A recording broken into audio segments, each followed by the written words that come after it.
धन्यवाद. यानंतर आज ज्यांच्या पुस्तकाचा प्रकाशन सोहळा आहे ते लेखक ब्रिगेडियर हेमंत महाजन यांचाही स्वागत सत्कार अनिल कुलकर्णी यांनी करावा. निवृत्त सेनाधिकारी, राष्ट्रीय सुरक्षा विषय तज्ज्ञ, राष्ट्रीय संरक्षण या विषयात MSc आणि MPhil आपण केलेला आहे. 18 शौर्य पुरस्कारांना आपण सन्मानित आहात. जोरदार टाळ्या त्यांच्यासाठी मिळत आहेत. राष्ट्रीय सुरक्षा या विषयावर वर्तमानपत्रात आपण एकूण लेखन केलेलं आहे. युद्धभूमीवर स्वतः शत्रूशी सामना केल्यामुळे सुरक्षा या विषयात जास्त अभ्यासपत्र लेखन आपण केलेलं आहे. आणि आजच्या पुस्तकाचे लेखक ब्रिगेडियर हेमंत महाजन. व्यासपीठावरील मान्यवर, आदरणीय धर्माधिकारी साहेब प्रदीपदादा रावत, लेखक हेमंत महाजन आणि सभागृहामध्ये उपस्थित असणारे सर्व महाजन प्रेमी, अनुबंध प्रेमी, रसिक श्रोते हो. या सभागृहामध्ये अनेक मान्यवर उपस्थित आहेत. आज ज्या पुस्तकाचा प्रकाशन होणार आहे, भारतीय सागरी सुरक्षा, भाग 1, 2 आणि 3. माझी आणि महाजन सरांची ओळख आमचे मित्र योगेश्वर गंधे यांनी करून दिली. ते म्हणले चला एकदा माझ्याबरोबर पुस्तकं तर पहा. गंध्यांबरोबर गेलो. 1 मिनिटाचाही न अवधी लावता त्यांच्या लॅपटॉपमध्ये सर्व मजकूर त्यांनी वर्डमध्ये टाईप केलेला होता. तरी पुस्तक यायला 1 वर्षाचा कालखंड झाला. कारण माझं मध्ये भावसंगीत कोशाचं काम चालू होतं 12 वर्षापासून. त्याचं प्रकाशन असल्यामुळे हा कार्यक्रम लागला. या पुस्तकाचं प्रकाशन 26/11लाच करायची इच्छा होती, पण सभागृह त्या काळात उपलब्ध नसल्यामुळे 2 दिवस आपण हा कार्यक्रम पुढे घेत आहे. आजच्या समारंभाचे जे धर्माधिकारी साहेब जे आहेत त्यांच्याबद्दल मला नितांत आदर आहे. माझी त्यांची प्रत्यक्षात भेट झाली नव्हती, त्यांची व्याख्यानं ऐकत होतो. आणि दादा कदाचित विसरले असतील, प्रदीप दादांचा माझा परिचय 1978 सालापासून आहे. ते जेव्हा पतित पावनचे अध्यक्ष नितीन सोनटक्के ते काम करत होते त्यावेळी मी तिथं जात असो. आणि त्या काळी पुण्यामध्ये मला वाटतं एकच दादा असतील, प्रदीप दादा. नंतर दादा आले, भाई आले, भाऊ आले, पण त्या काळातले दादा एकच होते, प्रदीप दादा. त्या काळी आणि त्यांना दुसरं मी मानतो म्हणजे पुण्यातील एकमेव खासदार असे होते त्यांनी प्रकाशकांना न्याय दिला. त्यांच्या निधीमधून त्यांच्या पत्नी मला वाटतं बहुतेक शाळेत शिक्षिका होत्या. त्यांनी उत्तम पुस्तकांची निवड केली. प्रत्येक प्रकाशकाची यादी पाहून, पुस्तकं पाहून, आणि त्यांच्या निधीतनं सगळ्या शाळांना उत्कृष्ट पुस्तकं दिली. म्हणजे ज्याला साहित्याची आवड, जाण आणि समाजकार्य हे माहीत असणारे दादा आज आपल्यात उपस्थित आहे. कारण असे खासदार, आमदार आम्हाला आतापर्यंत कधीच भेटले नाही. दादांच्या रूपाने भेटले. आणि दादांना परत विनंती करेल मी आज, दादा जरी सत्तेत नसले तरी दादांनी मनात आणलं तर दादा हे काम चांगल्या पुस्तकांचं नेटाने पुढे नेते. धर्माधिकारी सरांचा तर सगळ्यांना परिचय आहे. अनुबंध प्रकाशन आता सांगितलं की मी 40 वर्ष काम करतोय. माझ्याकडे बहुतेक 90% लेखक नवोदित आहेत. नवोदित लेखकांना मी संधी दिली आणि 10% लेखक अत्यंत प्रसिद्ध आहेत. ते माझ्यापर्यंत कसे आले हे मलाही कळलं नाही. उदाहरणार्थ गदिमा असतील, मोगो पाठक असतील, गंगूबाई हानगल असतील, ज्योत्स्ना भोळे असतील, अशा बऱ्याच लोकांची आत्मचरित्र मी प्रकाशित केलेली आहेत. मध्ये मध्ये माझ्यावर असा ठपका पडला होता की फक्त संगीत क्षेत्रातली, नाटक क्षेत्रातली यांची आत्मचरित्र प्रकाशित करणारे प्रकाशक. पण नंतर तो बदलला. मी पर्यावरण काढली, अनेक विषयांची पुस्तक काढली आणि मला वाटतं आजचं पुस्तक हे एकदम वेगळं आहे. म्हणजे सगळ्या लोकांना वाटेल की भारतीय सागरी सुरक्षा म्हणजे काय. ते पुस्तक वाचल्याशिवाय तर कळणार नाही. आणि मला आनंद आहे की महाजन सरांनी कुठलेही आडेवेडे न घेता 1 मिनिटात पुस्तक माझ्या संस्थेला दिलं. मी खरं त्यांना तर धन्यवाद देतो शतशः. आजच्या सभागृहामध्ये अनेक मान्यवर उपस्थित आहेत. साहित्य परिषदेचे कार्याध्यक्ष मिलिंद जोशी आहेत, महाजन सरांचे बंधू आहेत, स्वतः ज्यांनी माझा संपर्क करून दिला ते योगेश्वर गंदे आहेत, आणि मामा अजून कार्यक्रमाला यायचे आहेत. खरं तर ही लोक अनुबंध प्रकाशनवर माझ्यावरती व्यक्तिगत भरभरून प्रेम करतात आणि माझा मलाच कधी कधी हेवा वाटतो. मी ग्रामीण भागातून आलो, शेतकऱ्याचा मुलगा, प्रकाशन व्यवसायात काय आलो आणि प्रकाशन व्यवसायात मी नाव लौकिक केलं ते अनुबंध प्रकाशनचं. मी मोठा नाही तर माझी प्रकाशन संस्था मोठी आहे. अशा अनेक मान्यवरांची पुस्तकं काढण्याचा योग मला आला. एवढंच बोलून माझे एक मित्र खास पिंपरीवरनं गणेश दिघई आलेले आहेत या कार्यक्रमाला. ही खरं तर प्रकाशन संस्थेवर प्रेम करणारी माणसं आहेत आणि मला त्याचा अभिमान वाटतो, आनंदही होतो. आणि पुस्तकावर मी काही बोलणार नाही. अंतरंग माझं पुस्तक 2दा वाचून झालेले पुरपडी, कारण बोलणारे मान्यवर आहेत, तर मी काही पुस्तकाविषयी बोलणार नाही. पण आलेले आजचे सर्व प्रमुख पाहुणे यांना धन्यवाद देतो आणि उपस्थित असणाऱ्या रसिकांनाही धन्यवाद देतो आणि माझे 2 शब्द थांबवतो. धन्यवाद. मग अशी जसं मी म्हणाले की अनुबंधातील ठेव ही जपली पाहिजे वाचकांनी आणि प्रकाशकांनी. तर मगाशी आपण बघितलं की पडद्यामागचे कलाकार सुद्धा आहेत, अस्मिता कुलकर्णी आणि अनिल कुलकर्णी. 750च्या वर पुस्तकं त्यांची प्रकाशित झालेली आहेत आणि सांगीतिक क्षेत्रामधील पुस्तकं तर आहेतच. सगळ्यात महत्वाचं म्हणजे माननीय दीनानाथांच्या सांगीतिक कारकिर्दीवरील ब्रीद तुझे जगी दीनानाथा या पुस्तकाचा लता दिदींच्या हस्ते आणि इतर भावंडांच्या हस्ते प्रकाशन सोहळा झालेला आहे.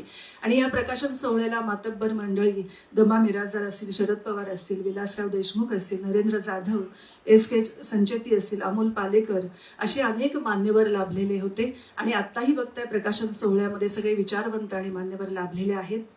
खरं तर सावरकर असं म्हणतात की देहातून देवाकडे जाताना मध्ये देश लागतो आणि देशाचं संरक्षण हे आपल्या सगळ्यांची जबाबदारी आहे. म्हणजे सीमेच्या पलीकडे आणि सीमेच्या अलीकडे सगळ्यांचं देश रक्षण ही जबाबदारी आहे. आणि हाच उद्देश लक्षात ठेवून भारताची सागरी सुरक्षा ब्रिगेडियर हेमंत महाजन यांनी हा पुस्तकाचा सोहळा इथे आयोजित केलेला आहे. मी मान्यवरांना विनंती करते की या पुस्तकाचं प्रकाशन करावं. भारताची सागरी सुरक्षा, आव्हाने, चिंता आणि पुढील वाटचाल.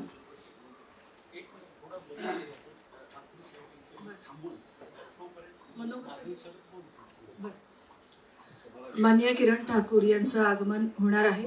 तर थोडासा आपण बदल करूया. प्रकाशन सोहळा त्यांच्या हस्ते, सगळ्या मान्यवरांच्या हस्ते होईल. तत्पूर्वी आपण पुस्तकाचे लेखक ब्रिगेडियर हेमंत महाजन यांचं मनोगत ऐकूया.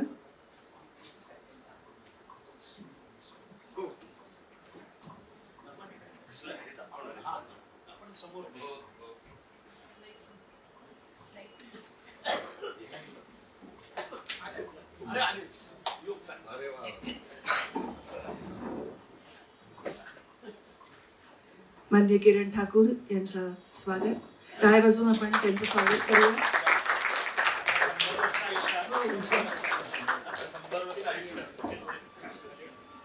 खरंच, आणि या सगळ्या विचारवंतांना 100 काय 200 वर्ष आयुष्य पाहिजे. कारण देशामध्ये ज्या चळवळी किंवा आमूलाग्र बदल घडतात ते विचारवंतांच्या विचारांनी होतात. किरण ठाकूर यांचंही आपण स्वागत करूया. माननीय श्री किरण ठाकूर यांचा स्वागत सत्कार अनिल कुलकर्णी यांनी करावा अशी विनंती करते. महाराष्ट्र कर्नाटक सीमा लढा या लढ्यामध्ये महत्वाचे योगदान, क्रीडा, शैक्षणिक, सामाजिक कार्यात योगदान आहे. लोकमान्य मल्टीपर्पज कोऑपरेटिव्ह सोसायटी संस्थेचे अध्यक्ष आहेत आणि तरुण भारत बेळगावचे संपादक. पत्रकारिता क्षेत्रात आमूलाग्र बदल घडवण्याचं श्रेय आपल्याला देता येईल आणि लोकमान्य सोसायटीच्या माध्यमातून हजारो युवकांना आपण रोजगाराच्या संधी उपलब्ध करून दिलेल्या आहेत. माननीय श्री किरण ठाकूर, स्वागत.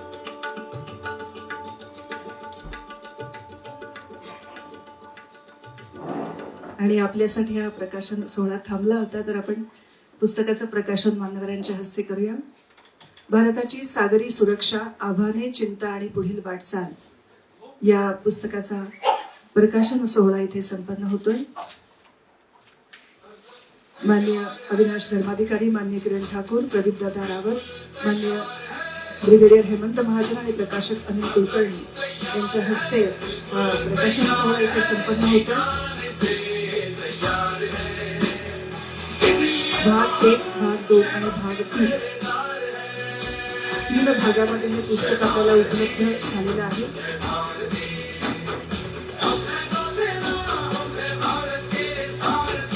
जोरदार टाळ्या वाजवून आपण अभिनंदन करूया.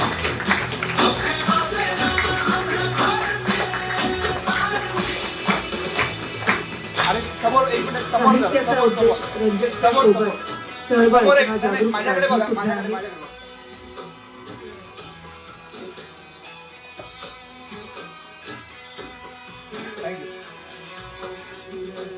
भारताची सागरी सुरक्षा या पुस्तकाचं प्रकाशन झालं असं मी जाहीर करते आणि ब्रिगेडियर हेमंत महाजन यांना विनंती करते की मनोगत व्यक्त करावं. जय हिंद. सर्वात प्रथम मी आपल्या सगळ्यांचा आभारी आहे की आजचा जो पुस्तक समारंभ सोहळा आहे त्याला आपण आला आहात आणि मला सांगायला अतिशय आनंद वाटतो की जिथे मी राहतो साळुंके विहार तिथं सुद्धा काही लोक आलेले आहेत. तर तो मी खरोखर स्वतःचा एक सन्मान समजतो, कारण जनरली साळुंके विहार इथे हलायला तयार नसतो, कारण सगळे सुपर सिनियर लोक आहेत आणि त्यांना हलवणं म्हणजे खरोखर त्यांचं कौतुक करायला पाहिजे. अर्थात काही मित्रमंडळी आलेले आहेत, काही सैन्यातले लोक आलेले आहेत, तर त्याकरता थँक्यू. आणि सर्वात प्रथम मी हे सांगू इच्छितो की आजचे जे प्रमुख पाहुणे होते त्या सगळ्यांचा मी खरोखर ऋणी आहे. सगळ्यांना मी फक्त एकच कॉल केला, किरणजी ठाकूर त्यांच्या पायाला भिगरी लागलेली आहे, ते कुठे कधी कोचिनला असतात तर कुठे गोव्यात असतात तर कुठे असतात, म्हणजे आता शेवटच्या शेवटी ते कुठे आले मलाही माहिती नाही, परंतु त्यांनी सांगितलं आणि ते वेळेवरती येऊन पोहोचले आणि त्यांनी आपला स्वतःचा सगळा कार्यक्रम थांबवून ते आलेले. त्याच्यावर त्यांचा एक म्हणजे एक प्रोग्राम होता, पण केवळ मी म्हटलं म्हणून त्यांनी तो प्रोग्राम आपला ढकलला पुढे आणि इकडे आलेले. तर मी त्यांचा ऋणी आहे. आणि किरण ठाकूरांचा आमचा संबंध फार चांगला आहे, कारण ते बेळगावचे, म्हणजे आम्ही त्यांना आमचं गावाला म्हणू शकतो. मराठा रेजिमेंटल सेंटर बेळगावला आहे आणि तिथे त्यांच्याशी इतका घनिष्ठ संबंध आहे की त्यांच्याशी ते काय काय करतात, मराठा रेजिमेंट करतात, हे जर बोलायचं म्हटलं तर तो एक वेगळाच विषय होईल. किरणजी थँक्यू व्हेरी व्हेरी मच. दुसरे आहेत अविनाश धर्माधिकारी. ते म्हणजे सतत कुठे ना कुठेतरी फिरत असतात आणि त्यांचं काही ना काहीतरी सुरू असतं आणि त्यांच्याशी बोलणं हे सोपं नाही आहे. म्हणजे त्यांना मी मेसेज पाठवला की अशी रिक्वायरमेंट आहे, तर त्यांनी मेसेज बॅक केला की ओके मी येईल, फक्त मला डेट आणि टाईम सांगा. हॉल मिळायला थोडा वेळ लागला, तर म्हणून ते 2-3 दिवस लेट झालं. इच्छा होती 26चा कार्यक्रम, पण तो जमला नाही कारण हॉल अवेलेबल नव्हता. Avinash Dharmadhikari thank you very much. आणि दुसरं असं की हे पुस्तक ज्यावेळेला इंग्लिशमध्ये मी लिहिलं होतं, it was a research project for a naval think tank called IMF, Indian maritime foundation. तर त्या कार्यक्रमाचे जे लोक शिल्लक आहेत, मला वाटतं शिशिर होता तिथे, आणि माझा भाऊ आणि अविनाश धर्माधिकारी होते आणि त्यावेळेला चीफ गेस्ट होते जनरल मनोज पांडे, जे नंतर भारताचे चीफ ऑफ आर्मी स्टाफ बनले होते. अनेक जण होते, पण हे 2 जण तिथे होते. तर हे आता मराठी प्रकाशनाकरता सुद्धा आलेले आहेत. तर हे खरोखरच अतिशय चांगला असा हा योग आहे, कारण मराठीमध्ये सागरी सुरक्षा या विषयावरती कुठलंही पुस्तक नाही. लेख आहेत 500, 600, 700, 800 शब्दाचे, पण पुस्तक मात्र कुठलंच नाही. तर थोडं मग मी त्या पुस्तकाविषयी नंतर बोलेन. तिसरे आहेत प्रदीपदादा रावत. माझं जे दुसरं पुस्तक होतं ते केवळ प्रदीपदादा रावतांमुळेच पब्लिश झालं, आव्हान चीनी ड्रॅगनचे. त्यावेळेला मला काहीच कल्पना नव्हती की ते पुस्तक कसं प्रकाशित करतात. तर त्यांनी A पासून तर Z पर्यंत सगळं काम त्यांनीच केलं. माधव गोडबले आपले होम सेक्रेटरी त्यावेळेला होते, अनेक जण होते त्यावेळेचे मान्यवर. तर त्या सगळ्यांचं कोऑर्डिनेशन करायचं काम आणि तो प्रोग्राम करण्याचं काम प्रदीपदादा रावतांनी केलेलं आहे. आणि ते इतकं काही काही करत असतात की त्याच्याविषयी अनेक गोष्टी आपण बाहेर बोलू शकत नाही, पण त्यांनी मला या कामामध्ये खूपच मदत केली आहे, एवढंच मी सांगू इच्छितो. तर आणि सगळे बाकीचे लोक इकडे आले त्यांना सुद्धा मी थँक्यू म्हणायलाच पाहिजे. तर मी पटकन पुस्तकाकडे येतो. मला एक 20 मिनिटं झालं की जरूर सांगा, ठीक आहे, नंतर कळणार नाही की काय आपण बोलतो आहे.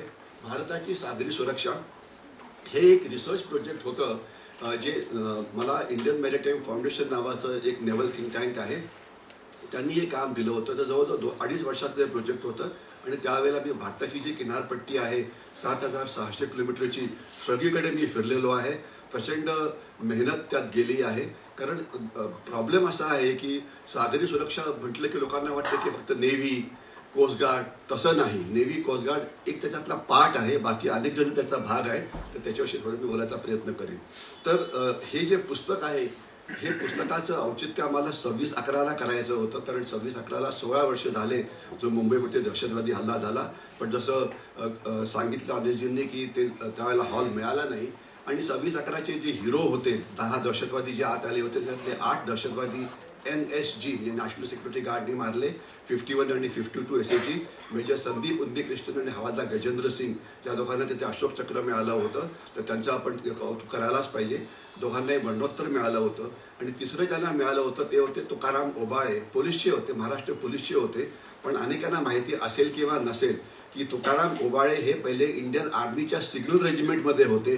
त्यांनी तिथे 17 वर्ष सर्व्हिस केली होती आणि त्याच्यानंतर ते पोलिसांमध्ये सामील झाले होते. आणि त्यानंतर त्यांनी 21 वर्ष सर्व्हिस करून ज्या दिवशी ते हल्ला झाला म्हणजे त्यावेळेला त्यांचं वय किती असेल कल्पना करा, 50च्या पुढेच असेल. आणि वय होतं 18, 19, 20. आणि कसबला त्यांनी पकडून त्याला पकडलं तर त्याचं कौतुक काय म्हणजे स्पिरिट म्हणजे physically may be Tukaram Obale एवढे स्ट्रॉंग नसतील पण स्पिरिट जे होतं ते त्यांनी दाखवलं, तर त्यांचं पण आपल्याला कौतुक करायलाच पाहिजे. तर हे सगळे हिरो होते. त्याचं नाव होतं ऑपरेशन ब्लॅक टॉर्नाडो. याच्याविषयी आत्ताच 1-2 लेख पण पब्लिश झाले होते. त्याच्यात जात नाही मी की तिथे एक स्त्री होती जिने त्यांना गाईड केलं. काही लोकांनी तिथे जाऊन हॉटेलमध्ये ॲम्युनिशन ठेवली. तर तो माझा पॉलिटिकल अँगल त्याचा अजिबात नाही आहे. आणि आत्ताच दुसरी एक महत्त्वाची गोष्ट अशी झाली की दरवर्षी 2 कोऑर्डिनेटेड एक्सरसाइजेस होतात. एक तर वेस्टर्न कोस्टवरती होते, एक ईस्टर्न कोस्टवरती होते आणि एक पूर्ण भारताकरता होते. तिथे Indian navy, Indian coast guard, सागरी पोलीस आणि इतर सगळ्या संस्था याच्यामध्ये भाग घेतात. तर ती तशी एक्सरसाइज आणि त्याचा उद्देश असा असतो की 3 दिवस आपण बघायचं की एक दहशतवाद्यांची ग्रेट टीम असते, ती आत यायचा प्रयत्न करते आणि त्यांना थांबवण्याचं काम हे जे सिक्युरिटी फोर्सेस आहेत नेव्ही आणि आपलं कोस्ट गार्ड आणि सागरी पोलीस वगैरे वगैरे ते करतात. आणि याच्याशिवाय मग सिच्युएशन पेंटिंग पण होतं की एक होस्टेज घेतला मग तिथे जाऊन नॅशनल सिक्युरिटी गार्ड त्यांना मारायचा प्रयत्न करतं वगैरे. तर ही एक्सरसाइज सुद्धा आत्ताच झालेली आहे हे आपल्याला माहिती पाहिजे. आणि हे इंडियन मॅरिटाईम फाउंडेशन ज्यांच्याकरता मी हे रिसर्च प्रोजेक्ट केलं होतं आणि इथे मी एक खरोखर एक ट्रिब्यूट पे करू इच्छितो की त्यावेळेला त्याचे जे अध्यक्ष होते रिअर म्हणजे कमोडर राजन वीर, ते अनफॉर्च्युनेटली आज आपल्यामध्ये नाही आहेत. पण त्यांनी हा थिंक टँक चालवला होता आणि त्यांनी जे काम केलं होतं त्याचं खरोखर कौतुकच करायला पाहिजे. आणि त्याचबरोबर माझे अजून 2 मित्र होते की ज्यांनी मला हे मराठी पुस्तक लिहिण्यामध्ये खूप मदत केली.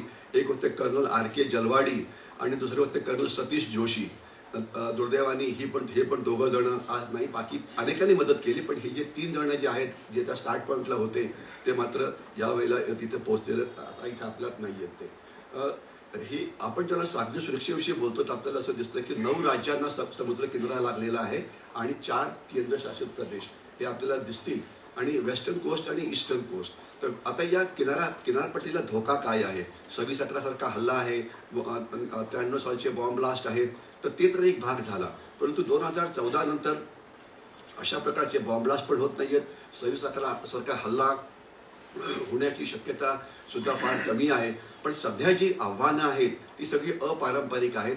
इथे स्मगलिंग प्रचंड प्रमाणामध्ये चालतं, इथे बेकायदेशीर व्यापार प्रचंड प्रमाणामध्ये चालतो, पोचिंग खूप होतं, जे आपलं पोल्युशन नावाचा प्रकार हा खूप मोठ्या प्रमाणात केला जातो. तर हे सगळे सध्याची जी आव्हानं आहेत म्हणजे थोडक्यात सांगायचं म्हटलं तर गेल्या वर्षभरामध्ये 2023 आणि 24मध्ये 30,000 कोटी रुपयाचे ड्रग्ज हे अरबी समुद्रामध्ये पकडले गेलेले आहेत. आणि एक 4 दिवसापूर्वीच 3,000 कोटी रुपयाचे ड्रग्ज पकडलेले आहेत. ही सगळी इंटेलिजन्स बेस्ड ऑपरेशन होते, नुसतं पेट्रोलिंग करून काही ते जमत नाही. तर समुद्र किनारा जो आहे तो अतिशय महत्त्वाचा आहे. आणि जो राईट साईडला जो भाग आहे ज्याला आपण ईस्टर्न कोस्ट म्हणायचं, तर त्याचं असं आहे की नक्षलवाद्यांना मदत त्या भागात केली जाते, खास आंध्र प्रदेशच्या बाजूने. आणि बांगलादेशींचं जे मायग्रेशन होतं, घुसखोरी होते, तिथे सगळीकडनंच होते, पण समुद्राकडनं सुद्धा होते आणि ती खास तर सुंदरबनमधनं होते. त्याला मी नंतर तुम्हाला दाखवायचा प्रयत्न करीन. आणि हे सगळे माननीय लोक ज्यांनी माझ्या पुस्तकाकरता इंट्रोडक्शन लिहिलं होतं, इन्क्लुडिंग DGP प्रवीण दीक्षित. आज अनफॉर्च्युनेटली ते या कार्यक्रमाला ते येऊ शकले नाही, त्यांचं पुढे काम होतं. आणि आपण समुद्र किनाऱ्याकडे बघतो तर आपल्याला असं दिसतं की तिथे डेटा दिलेला आहे. कोस्ट लाईन 7,500 किलोमीटर आहे. आयलंड्स 572, राईट साईडला अंदमान निकोबार आयलंड्स आहेत. 572 पैकी फक्त 27 आयलंड्सवरती माणसं राहतात, बाकी ठिकाणी माणसं राहत नाहीत. तर ते सुरक्षेचं एक अतिशय मोठं आव्हान आहे. आणि लेफ्ट साईडला जी आहेत लक्षद्वीप आणि मिनिकॉय आयलंड, तिथे फक्त 7 बेटांवरती माणसं राहतात, बाकी 25 बेटावरती राहत नाही. याच्याशिवाय मेजर पोर्ट्स 13 आहेत, त्याला नॉन मेजर पोर्ट म्हणतात, ती 200च्या आसपास आहे. आणि EEZ एक्सक्लुझिव्ह इकॉनॉमिक झोन म्हणजे काय की एक असा कायदा आहे जगाचा, त्याला UNCLOC असं म्हटलं जातं, United Nations convention on laws of sea. त्यांचा कायदा असा आहे की किनारपट्टीपासून तर 200 नॉटिकल माईलचा जो समुद्र आहे तो त्या देशाचा आहे. म्हणजे त्या देशामध्ये त्या भागात जे काही इकॉनॉमिक ॲस्पेक्ट असतात ते तुम्ही हे करू शकता. म्हणजे तेल आहे, गॅस आहे, मासेमारी आहे, ते तुम्हाला अलाउड आहे. पण इतर देशांच्या जहाजांना तिथे यायला अलाउड आहे, एक्सेप्ट बॅटलीशिप्स. म्हणजे बॅटलीशिप यायचं त्यांना अलाउड, तसं अलाउड नाही आहे. पण बाकी लोक व्यापार वगैरे या भागात होऊ शकतो. आणि मायनर पोर्ट आणि एक्सक्लुझिव्ह इकॉनॉमिक झोन, आणि दुसरं आहे EEZ म्हणजे एक्सटेंडेड एक्सक्लुझिव्ह इकॉनॉमिक झोन. ते 350 नॉटिकल माईलपर्यंत आहे. आणि आपल्याला कल्पना असावी की 1 nautical mile is equal to 1.8 normal kilometres, म्हणजे ते एवढा अंदाज आहे. तर हा समुद्र आपला आहे. दुर्दैवाने या समुद्राचा आपण कधीही चांगला वापर केला नाही. हे दुर्दैव आहे आपलं.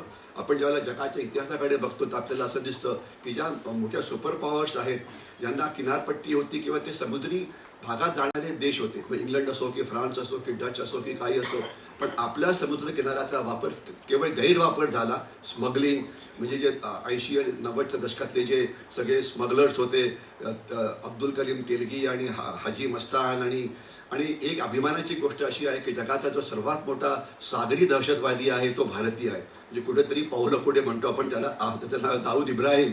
म्हणजे आणि आपल्या कोकणातलं, बरं का, आपल्या कोकणातलं मी शब्द मुद्दाम अगदी काळजीपूर्वक वापरतोय. आणि त्याचे वडील पोलिसांमध्ये होते. आणि हा जगातला सर्वात मोठा सागरी दहशतवादी समजला जातो. बाकी जमिनी दहशतवादी पुष्कळ आहेत, पण सागरी मात्र हा नंबर 1 आहे. आणि त्याला कोकणानेच मोठे केलेला आहे, पण तो एक वेगळा विषय होईल. तर हे सगळे ही माहिती. आणि आपण ज्यावेळेला आपल्या जिओ पोलिटिकल लोकेशनकडे बघतो, आपण एक नशिबान देश आहोत. आपल्याला 3 बाजूनी समुद्र आहे, त्यामुळे कुठल्याही युद्ध परिस्थितीमध्ये कोणीही आपल्याला अडवू शकत नाही. ऑन द अदर हँड आपला जो शत्रू नंबर 1 आहे चीन, आपण बघा तर त्यांना फक्त 1/3 भागाला त्यांना समुद्र आहे. आणि त्यांचा जो समुद्री मार्ग आहे तो मलक्का स्ट्रेटमधनं येतो, म्हणजे जो सिंगापूरचा खालचा भाग बघा त्याच्यामधनं येतो. तिथे ज्यांना आपण ते थांबवू शकतो. तर आपली जी सागरी सुरक्षेचा जो इतिहास आहे तो असा आहे की आपण अत्यंत उदासीन होतो सागरी सुरक्षेविषयी. म्हणजे सागरी सुरक्षा नावाचा प्रकारच नव्हता. म्हणजे ऑलमोस्ट टिल अबाउट 1973 एकच सुरक्षा एजन्सी होती समुद्राकरता, ती होती इंडियन नेव्ही. आणि इंडियन नेव्हीकडे जे शिप्स होते ते अपारंपरिक चॅलेंजेस करता नव्हते, ते पारंपरिक युद्धाकरता होते.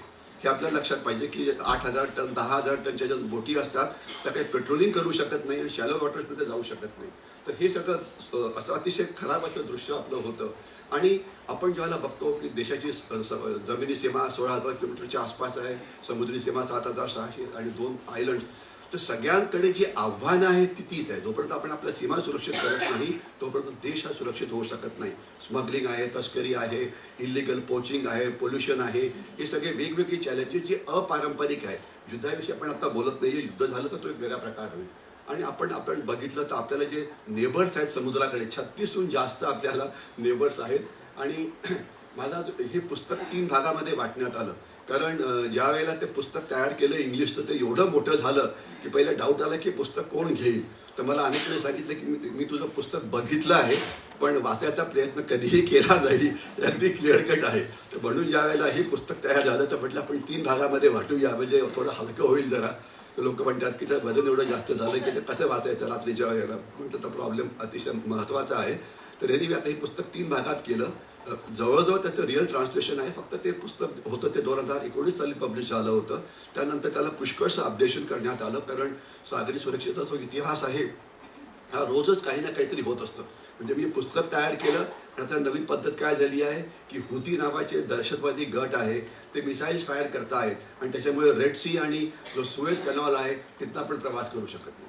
आता हे मी पुस्तकात लिहिणार कसं, कारण तुमचं पुस्तक तर प्रकाशनाला पोहोचलेलं होतं, तर ते केवळ सांगतो. आणि आता समुद्राचा वापर हा इतका जास्त केला जातो आहे वेगवेगळ्या कामाकरता. अमेरिकेच्या एअरक्राफ्ट कॅरियर्स वगैरे तिथं उभ्या राहतात, तर तिथून मग ड्रोन्स वगैरे पाठवतात आणि जिथे पाहिजे तिथे हल्ला करतात.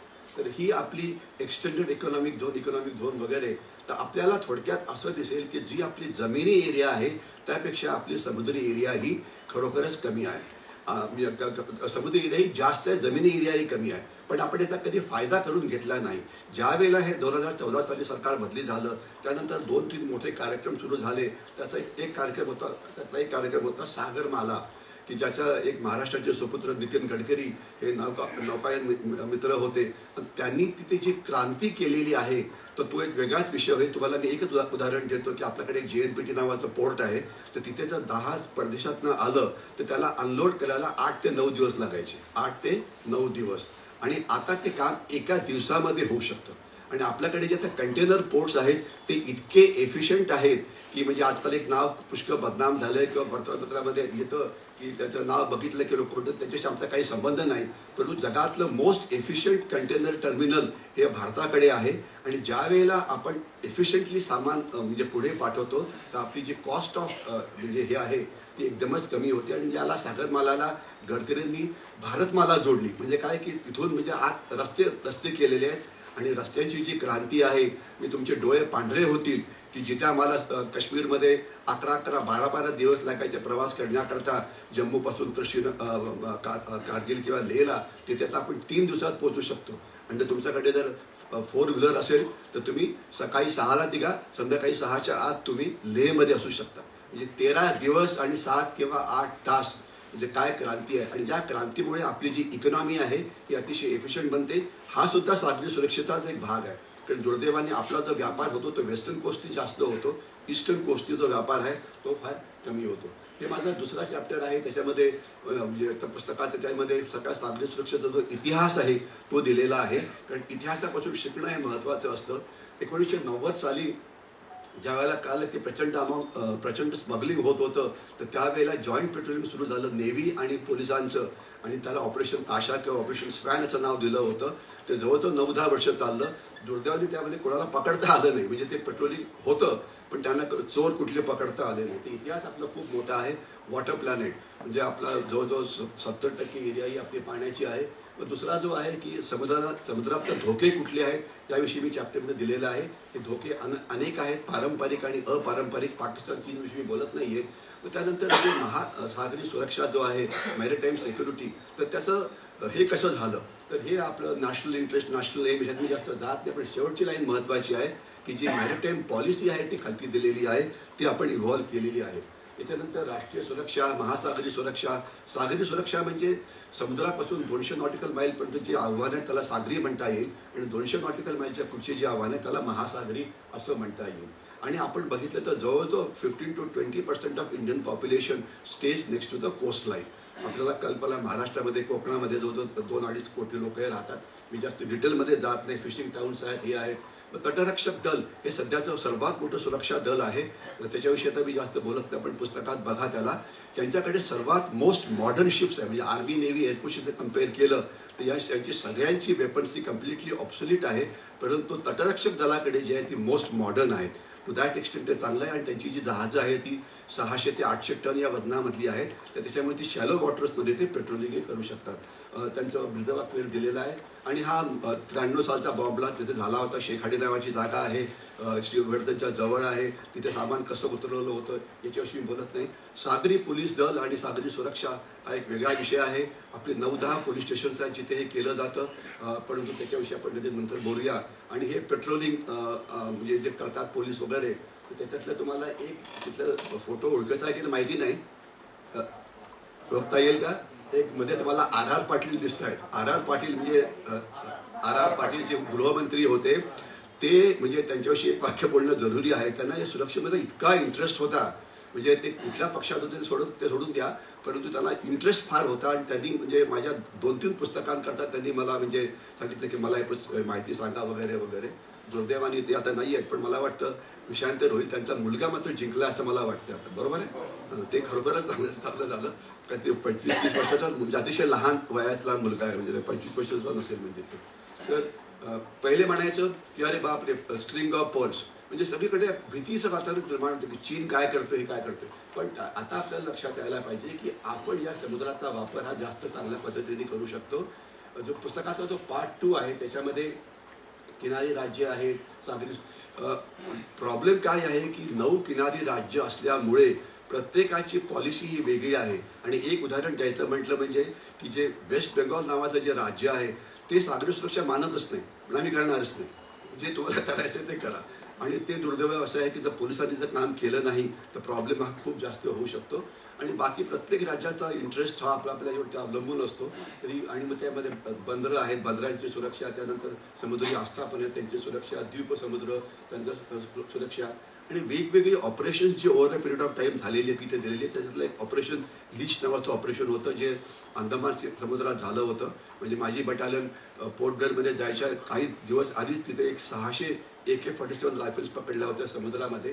ते उल्फा करता जाणार होतं. मग वेगवेगळी किनारपट्टीचे राज्य. भारताचं स्थान असं आहे की जे सगळे समुद्री हायवेज आहेत हे सगळे भारताच्या जवळून जातात. याचा अर्थ काय होतो की गरज पडली तर आपण हे सगळं थांबवू शकतो. खास तर तुम्ही तिथले चोक पॉईंट बघा, इथे लिहिलं स्ट्रेट ऑफ हॉर्मुझ. 40 ते 50% तेल तिकडनं जातं. मग गल्फ ऑफ एडन आहे, मग खालती केप ऑफ गुड होप आहे, मग मलक्का स्ट्रेट आहे ती बघा, सुंद्रा स्ट्रेट आहे. म्हणजे आपण असं म्हटलं तर जिओपॉलिटिकली एक नशीबवान देश आहे की आपण गरज पडली तर चीनला कुठेही थांबवू शकतो. फक्त तेवढी इच्छाशक्ती पाहिजे, एवढंच फक्त लक्षाला पाहिजे. आणि हे काही 2-3 डेंजर स्पॉट्स ज्याला हे रण ऑफ कच्छमध्ये आहे. मागच्या वर्षी 250हून जास्त पाकिस्तानी बोटी किनारपट्टीवरती दिसल्या, त्याच्यात माणसं नव्हती. मग तिला बोटी काय आपापच आल्या का त्या? अर्थातच ती माणसं जी आहेत ती रण ऑफ कच्छमध्ये आज चालली गेली. तर हा जो भाग आहे त्याला क्रिपी क्रीक असं म्हटलं जातं. प्रचंड प्रमाणामध्ये स्मगलिंग इकडनं होतं. ऑपरेशन ताशात आपल्याला आठवत असेल की आपले एक पंतप्रधान जो LTTची एक दहशतवादी जी आली होती तिने मारलं होतं. तर ती ज्यावेळेला LTT ॲक्टिव्ह होतं श्रीलंकेमध्ये त्यावेळेला हा रस्ता खूप वापरला जायचा आणि तिथं आपलं खूप नुकसान झालं होतं. आणि हा सुंदरबनचा एरिया आहे जो वेस्ट बेंगॉलला आहे. 66% सुंदरबन हे बांगलादेशमध्ये आहे जिथे आता प्रचंड गोंधळ चाललेला आहे. आणि 30% हे भारतामध्ये आहे. आणि आत्ताच म्हणजे तो एक असा भाग होता जिथे मी कधी गेलेलो नव्हतो, पण आत्ताच आम्ही मागच्या वर्षी जर जाऊन आलो आणि तिथे जे चाललेलं आहे तर हे काय केव्हा कळतं की बाकी धर्मांमध्ये फक्त एकच देव असतो, पण आपल्याकडे 34 कोटी किंवा 32 कोटी देव आहेत. ते का बरं असावे? तर 34 कोटीशिवाय हा देश राहू शकणार नाही. कारण तिथे सुंदरबनमध्ये काय चाललं आहे बघितलं तर तुमचे डोळे पांढरे होतील. म्हणजे अनेक देशद्रोही कारवाया चालू आहेत. एवढंच मला म्हणायचं होतं. ही नेव्हीकडे असलेली काही ॲसेट्स ॲक्च्युली प्रत्येक स्लाईडवरती मी 5 मिनिटं बोलू शकतो, पण मी आता फास्ट फॉरवर्ड जातो. नौदलाची कामं काय आहेत? नौदल पहिले या कामाकरता तयार नव्हतं, पण आता त्याला ते म्हणतात कॉन्स्टिब्युलरी रोल, म्हणजे पोलिसांची कामं आता ते करायला लागलेले आहेत.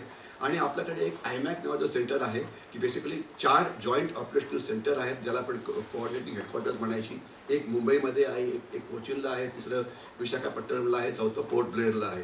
ते जेवढे कोस्ट गार्ड आहे, नेव्ही आहे, पोलीस आहे, यांची जी सगळीची कामं असतात त्यांची सगळी माहिती इकडे गोळा केली जाते आणि they are the controlling headquarter. आणि त्याचं हे मोठं आहे. आणि अनेक इतर दलं आहेत जी याच्यामध्ये सामील आहे. सुरक्षा दल एकच भाग झाला. इंटेलिजन्स एजन्सीज, इंटेलिजन्स ब्युरो आहे, रॉ आहे, कस्टम्स आहे, एक्साईज आहे, पोर्ट डिपार्टमेंट आहे. म्हणजे 17-18 जी आहे ती सगळी याच्यामध्ये काम करतात. म्हणजे सागरी सुरक्षा हा फक्त नेव्ही किंवा कोस्टगार्ड किंवा पोलिसांचा विषय नाही, हा अनेकांचा विषय आहे. इन्क्लुडिंग भारताची 20% पॉप्युलेशन जी तिथे समुद्रकिनारी राहते आहे. त्यांचे पण कान आणि डोळे जर उघडत नसतील तर आपण देश सुरक्षित ठेवू शकत नाही. आणि अनफॉर्च्युनेटली ड्रग्स आणि फेक इंडियन करन्सी नोट इतक्या मोठ्या प्रमाणात भारतात येत आहे की ते विचारत म्हणजे त्याच्याविषयी एक वेगळा विषय बोलावा लागेल. पायरेसी मात्र आता कमी झालेली आहे, पायरेसी मागे पडलेली आहे. आणि हे दाखवत आहे की सागरी सुरक्षेचं जे हे आहे ते कसं आहे. एक 20 नॉटिकल माईलपर्यंत मरीन पोलीस किंवा सागरी पोलीस, 20पासून तर 200पर्यंत इंडियन कोस्ट गार्ड आणि त्याच्यापुढे नेव्ही. हे स्लाईडमध्ये छान दिसतं, जमिनीवरती मात्र ते अतिशय माणसंही फारच कमी आहेत. आणि हे वेगवेगळे लोक जे सागरी सुरक्षेत काम करतात तिथे दिलेले आहे. नेव्ही आहे, कोस्ट गार्ड आहे, CISF ही बंदरामध्ये असतात, मरीन पोलीस आहेत, त्याच्याशिवाय फिशरीज डिपार्टमेंट आहे, एअरफोर्स वगैरे. एअरफोर्सकडे मॅरिटाईम स्ट्राईक करता एअरक्राफ्ट आहेत, मेरिटाईम रेकी करता एअरक्राफ्ट आहेत. हे नंतर त्याला कळालं की विमान हे केवळ मेरिटाईम रेकी करता आहे, पण नंतर ते वापरायला सुरुवात झाली. पण ते खूप मोठं आहे. एक्साईज डिपार्टमेंट वगैरे आहे. आणि ही वेगवेगळी डिपार्टमेंट आणि वेगवेगळ्या मिनिस्ट्रीजच्या खालती येतात. तर त्याच्यामुळे तिथे सावळा गोंधळ म्हणायचा तो असा आहे, कारण त्याला एक युनिफाईड हेडक्वार्टर असं नव्हतं. पण आता त्याच्यात पुष्कळ फरक झालेली आहे. म्हणजे बंदरं आहेत त्यांची सुरक्षा ते कशी करायची हा एक मोठा विषय आहे. मग किनारपट्टीजवळ आपले काही अनेक टार्गेट्स आपण जर बघितलं किनारपट्टीवरती आपले BARC म्हणजे भाभा ऑटोमिक रिसर्च सेंटर आहे, किंवा ट्रॉम्बे तिथे आहे, किंवा जे ऑइल रिफायनरीज येतात तिथे आहेत. त्यांचं रक्षण कसं करायचं म्हणजे हा विषय एक मोठा विषय आहे. आणि याच्याशिवाय आपली समुद्राच्या आत सुद्धा आपली काही आस्थापन आहेत. म्हणजे जसं बॉम्बे हायचे ऑइल प्लॅटफॉर्म्स आहेत, ठीक आहे ना. आता ऑइल प्लॅटफॉर्म, एक ऑइल प्लॅटफॉर्म हा 4,000 कोटी 5,000 कोटी एवढ्या किमतीचा असतो. त्याला जर एक काही तो डॅमेज झाला तर फार मोठं नुकसान होऊ शकतं. तर ही आपली पोर्ट्स, ही आपली मायनर पोर्ट्स वगैरे आणि कंटेनर्समध्ये सगळं काम हे होतं. आणि हे केवळ आपल्याला माहिती करतं की स्टेट ऑफ मलाक्का इथे आपण चीनला अडकवू शकतो अंदमान निकोबारमधनं. तो द्वीपसमूह म्हणजे अंदमान निकोबार आयलंड्स ही आहेत. याच्याविषयी एक म्हणजे हा स्वातंत्र्यवीर सावरकरांचं इथे नाव घ्यायलाच पाहिजे. ज्यावेळेला ते काळ कोठडीमध्ये होते त्यांना विचारलं की तुम्ही इथे राहायला कसे 10 वर्ष. तर ते म्हणले की मी इथे राहिलोच नव्हतं, माझं शरीर फक्त इथे होतं, माझं मन मात्र असा विचार करत होतं की अंदमान निकोबार आयलंड्स ही भारताच्या समुद्रकिनाऱ्यापासून 1200 नॉटिकल दूर असलेली एक समुद्री दुर्गाची जलदुर्गांची लाईन आहे, जिथे राहून भारत आपलं रक्षण करू शकतो. आणि आता तर त्याच्या पुढे पण जायला पाहिजे की आता जी नेव्ही म्हणते एअरक्राफ्ट कॅरियर वगैरे, एअरक्राफ्ट कॅरियर म्हणजे नेव्हीचं एक फार मोठं वेपन समजलं जातं. तर इथे 4 अनसिंकेबल एअरक्राफ्ट कॅरियर आहे. नॉर्थ अंदमानमध्ये आहे दिगलीपूर, मग मधल्या आयलंड अंदमानमध्ये आहे पोर्ट ब्लेअर, मग खालती कार निकोबारवरती आहे आणि शेवटी कॅम्पल बे. तर ही 4 अशी विमानतळं आहेत की unsinkable aircraft carrier which gives you additional range. आणि इथून तुम्ही इंडो पॅसिफिकमध्ये कुठेही स्ट्राईक करू शकता. अंदमान निकोबारविषयी बोलायला खूप आपल्याला आवडेल आणि इकडे मला वाटते मी वेळेची मर्यादा ही ओव्हरशूट केलेली आहे. तर मी इथं पटकन पुढे जातो. हे जाऊ दे. लक्षद्वीप आयलंड्स, मी आपल्यामध्ये जे कुठे टुरिस्ट असतील त्यांना ॲडवाईस करतो की लवकर बघून घ्या. 10 वर्षात ते पाण्याच्या खालती जातील, मग नंतर तुम्हाला मात्र तिथे पाणीच दिसेल. पण सध्या मात्र याचा उपयोग खूप चांगला आहे, कारण ही जी 5 डिग्रीज लाईन आहे म्हणजे जो ट्रॅफिक गल्फ ऑफ होर्मुझमधून बाहेर पडतो त्याच्यावरती तिथून लक्ष देण्यात येतं. आणि तिथे आम्ही गेलो होतो. आयमॅकविषयी मी बोललेलो आहे, डीप वॉटर ॲसेट्सविषयी बोललेलो आहे. महाराष्ट्राचा समुद्र किनारा इकडे आहे आणि महाराष्ट्राला 1000 किलोमीटरहून जास्त क्रीक्स आहेत म्हणजे खाड्या आहेत. पण मुंबईला जाल तर आपल्याला दिसते की जी ठाणे क्रीक आपल्याला दिसते, तर त्याचं रक्षण कोण करतं, तर त्याला फारसं उत्तर नाही. आणि हे इंडियाज पॉवर प्रोजेक्शन हे आपण तिथनं खूप मोठ्या प्रमाणात करू शकतो. छत्रपती शिवाजी महाराज काय म्हणाले होते, सावरकर काय म्हणाले होते ते बोलायला वेळ नाही आहे. परंतु सागरी सुरक्षेचा जो पुढचा भाग आहे त्याचा तो आहे intelligence. Intelligence is your first line of defence. जर तुमचं इंटेलिजन्स चांगलं असेल तरच तुम्ही काम करू शकता. जेवढे आपण 30-40 हजार कोटीचे जे ड्रग्ज पकडलेले आहेत ते केवळ इंटेलिजन्स बेस्ड ऑपरेशनमुळे पकडलेले आहेत. किंवा नुसतं पेट्रोलिंग करून तुम्हाला कोणाला पकडता येत नाही. तर ती माहिती फार महत्त्वाची आहे. इलिगल ट्रॅफिक खूप चालतो. मग महासागरी कायदा हा सुद्धा एक महत्त्वाचा आहे. आपल्याला कल्पना असावी की महाराष्ट्रामध्ये मुंबईला माझगाव डॉक्सपाशी एक येलो गट पोलीस स्टेशन आहे. तर समुद्रात कुठलाही क्राईम घडला तर तिथे जायला पाहिजे. आणि आपल्याला कल्पना असावी की समुद्र किनाऱ्यापासून तर 12 नॉटिकल माईलपर्यंत जे पाणी आहे त्याला टेरिटोरियल वॉटर्स असं म्हटलं जातं. आपल्या देशाचा जो कायदा आहे IPC आहे, CRPC आहे तो तिथे लागू होतो. 13 किलोमीटरच्या पुढे झालं तर ते लागू नाही. तर पोलिसांना डाऊट होता करायचं काय. मग तुम्हाला जावं लागेल international court of justice J जेनेवाला आहे. म्हणजे त्यांना मागे ओढा आणि सांगा की 12च्या आतच घडलं. कारण दोन मच्छीमारांनी एकमेकाची डोकी फोडली पण ते 13 किलोमीटरवरती होती ती. तर म्हटलं सांगा की डोकी फोडली कुठे, 12 किलोमीटरच्या आत, मग तुम्हाला इथे त्यांना कारवाई करता येईल. तर हा कायदा प्रायव्हेट सिक्युरिटी एजन्सीज हा एक फार मोठा प्रकार आहे. आजकाल बहुतेक शिप्स प्रायव्हेट सिक्युरिटी एजन्सीचा वापर करतात आणि त्याचा एकदा भारत सुद्धा विक्टीम होता. तुम्हाला आठवत असेल की एक शिप होते इटालियन शिप, त्याच्यामध्ये 2 कमांडोज बसले होते. त्यांनी 2 आपल्या कोळ्यांना मारलं आणि 2 वर्ष जवळ होते हे सगळं चाललेलं होतं. सागरमाला ही खरोखर क्रांतीचा विषय आहे, त्याच्याशिवाय बोलत नाही. इंटरनॅशनल बेस्ट प्रॅक्टिसेस याच्यात खूप जे USA काय करतं, चीन काय करतं, पण याच्यामध्ये मला वाटतं की चीनचं कोस्टगार्ड काय करतं हा एक वेगळाच विषय असायला पाहिजे. कारण चीनचं कोस्टगार्ड सध्या मोस्ट ॲक्टिव्ह आहे आणि साऊथ चायना समुद्रामध्ये जे व्हायला नको ते सगळं होत आहे. तर त्यांना आपण अजून जास्त अभ्यास देण्याची गरज आहे. भविष्यातली वाटचाल, भविष्य सांगण्यात कधी शक्य नसतं. भविष्यात जे घडतं त्यानंतर आपण सांगू शकतो की असे का घडलं. पण मी काही सांगण्याचा प्रयत्न केला आहे आणि अनेक रेकमेंडेशन देण्याचा प्रयत्न केलेला आहे आणि त्या शिफारसी इथे दिलेल्या आहेत. आपण जरूर वाचा. माझ्या प्रत्येक चॅप्टरच्या शेवटी शिफारसी आहे. किंवा शेवटी काय स्टॅटिस्टिकल डेटा एक ॲस्पेक्ट असतो, परंतु त्याचं अनालिसिस करून करायला काय पाहिजे. कारण असं नाही आहे की सागरी सुरक्षा सध्या होत नाही, ती होते आहे, पण अजून काय करायला पाहिजे. तर शेवटच्या 2-3 स्लाईड्स आहेत आणि राजन वीरनी या पुस्तकाविषयी काय म्हटलं होतं इथे मी दिलेलं आहे. त्यांनी म्हटलं होतं की पुस्तक सगळ्यांनी वाचावं वगैरे. त्याच्यानंतर तेच म्हटलं होतं ॲडमिरल बिलू चव्हाण ज्यांनी माझ्या पुस्तकात आता इंट्रोडक्शन दिलं होतं की कोणी वाचायला पाहिजे. त्यांनी खूप दिलं होतं नाव, वेगवेगळ्या लोकांची नावं की ज्यांनी हे वाचायला पाहिजे. त्यानंतर तुम्ही वाचा. आणि कोस्ट गार्डचे ॲडिशनल डायरेक्टर जनरल होते SPS बसरा, त्यांनी पण लिहिले होते ते या प्रवीण दीक्षित जे आपले DGP होते त्यांनी काय म्हटलं होतं ते इथे दिलेलं आहे वगैरे वगैरे. ही आता ही शेवटच्या खरोखरच 2-3 स्लाईड्स, त्याच्यानंतर स्लाईड्स नाही आहेत म्हणजे त्याच्यामुळे तुम्हाला पुढचं हे ऐकता येईल. तर हे सगळी आपल्याकडे असलेली जहाजं, कोस्ट गार्ड, आपल्याकडे असलेली समुद्री जहाजं, advance offshore patrol vessel OPV, ही सगळी 30 ते 35-40 किलोमीटर त्यांची नॉटिकल माईलची स्पीड असते. म्हणजे या पुष्कळ फास्ट असतात आणि हे म्हणजे वेगाने प्रवास करू शकतात. आणि त्यामध्ये जे राईटला दिलं आहे ACV, एअर क्वेश्चन व्हेकल, किंवा ज्याला आपण होक्राफ्ट असं म्हणतो, मार्शी एरियामध्ये त्याचा वापर हा खूप चांगला केला जाऊ शकतो. एअर ॲसेट्स आहेत, डोर्नियर्स आहेत, चेतक्स आहेत वगैरे हे आहेत, हे जर आपल्याला माहिती आहे. तर ही शेवटची स्लाईड. समुद्राची सुरक्षेची आव्हाने वेगाने बदली होत आहेत. आज आपण केलं तर ते उद्या लागू होईल असं नाही, तर त्याचा सतत अभ्यास करायला पाहिजे आणि आपला जो त्याला रिस्पॉन्स आहे तो त्याप्रमाणे आपण तयार करायला पाहिजे. तर म्हणून सागरी सुरक्षा हा देशाकरता सगळ्यांकरता एक अतिशय महत्त्वाचा विषय आहे. मला खात्री आहे की आपण हे पुस्तक वाचाल, बघाल, लोकांना पाठवाल, की ज्यामुळे सागरी सुरक्षा या विषयावरती आपण अजून डिबेट करू शकतो की हे तुम्ही लिहिलं आहे बरोबर आहे की नाही, अजून काय व्हायला पाहिजे का, इम्प्रुव्हमेंट काय व्हायला पाहिजे का. कारण हा विषय असा आहे की ज्याच्यावरती पुरेसा अभ्यास हा झालेला नाही.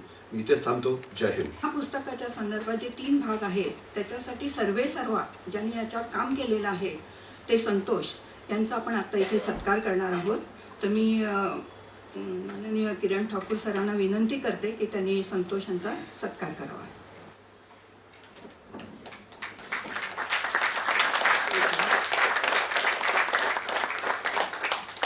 कार्यक्रमाची उंची वाढवणं, त्या विषयासंबंधाचा आवाका समजून घेऊन रसिक वाचकांपर्यंत पोहोचवण्याचं काम हे निवेदिका करत असते. निवेदक असेल किंवा निवेदिका असेल. आणि असं म्हणतात ना, कर्मण्ये वाधिकार असते मा फलेषु कदाचन. तिलाही फळाची अपेक्षा नसते, त्यालाही नसते. पण अनुबंध प्रकाशन मात्र नक्कीच त्यांची निराशा करत नाही. तेव्हा आपण आपली आजची सुंदर देखणी आवाजातली उत्तम अशी निवेदिका शिल्पा हिचा सत्कार मी धर्माधिकारी सरांना सांगते करायला.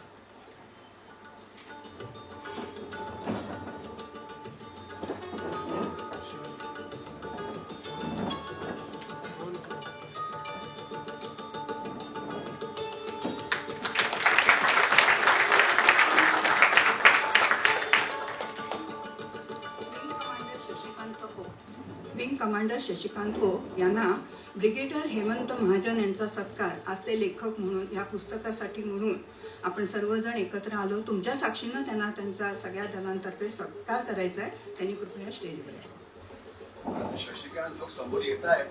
मला सांगायचं आहे की हे म्हणजे छत्रपती शिवाजी महाराज मराठा इतकं काही काही लिहित असतात, एवढं काम केलं आहे. त्यांना बहुतेक ते सगळं त्यांचं निमित्त काम विसरले असतील आणि आता ते शिवाजीमुळे झालेले आहे. तर बरोबर कौतुक करायला पाहिजे.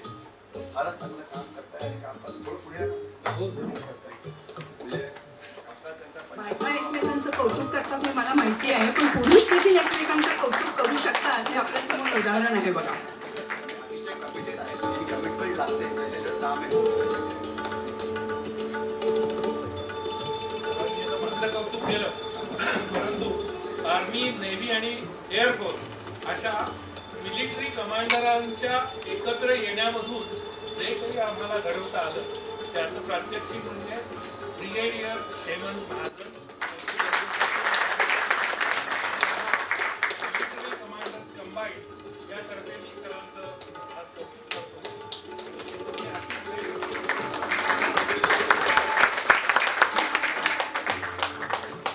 मला खात्री आहे माझ्या या औचित्य भंगाबद्दल तुम्ही माझं कौतुक कराल. धन्यवाद. आणि आता आपण बघितलं अजून एक अनुबंधाचं वैशिष्ट्य म्हणजे पुष्पगुच्छांच्या ऐवजी फळं दिलेली आहेत. म्हणजे सौंदर्यापेक्षा सकसता आणि पौष्टिकता त्यांनी जपलेली आहे, साहित्यातली सुद्धा आणि प्रकाशनातली सुद्धा. जोरदार टाळ्या अनुबंधासाठी झाला पाहिजे.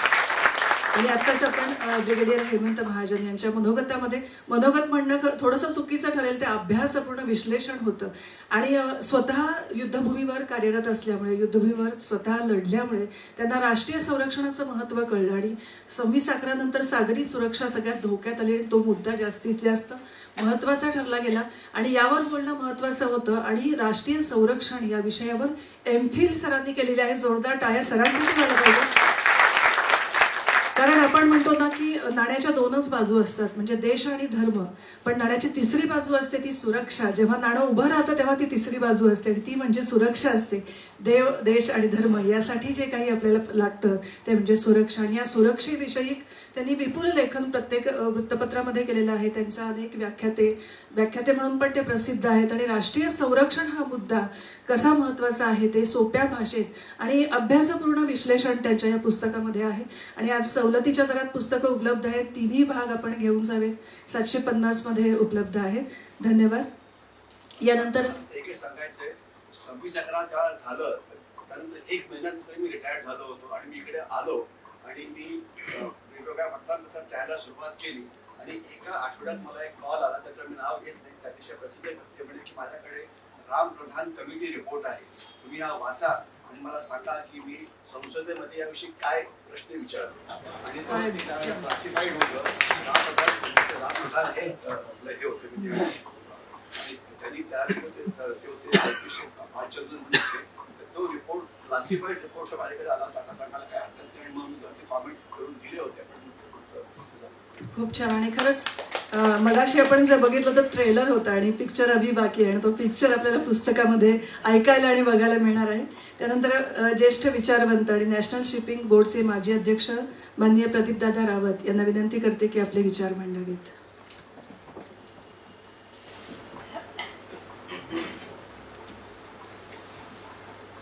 सागरी सुरक्षा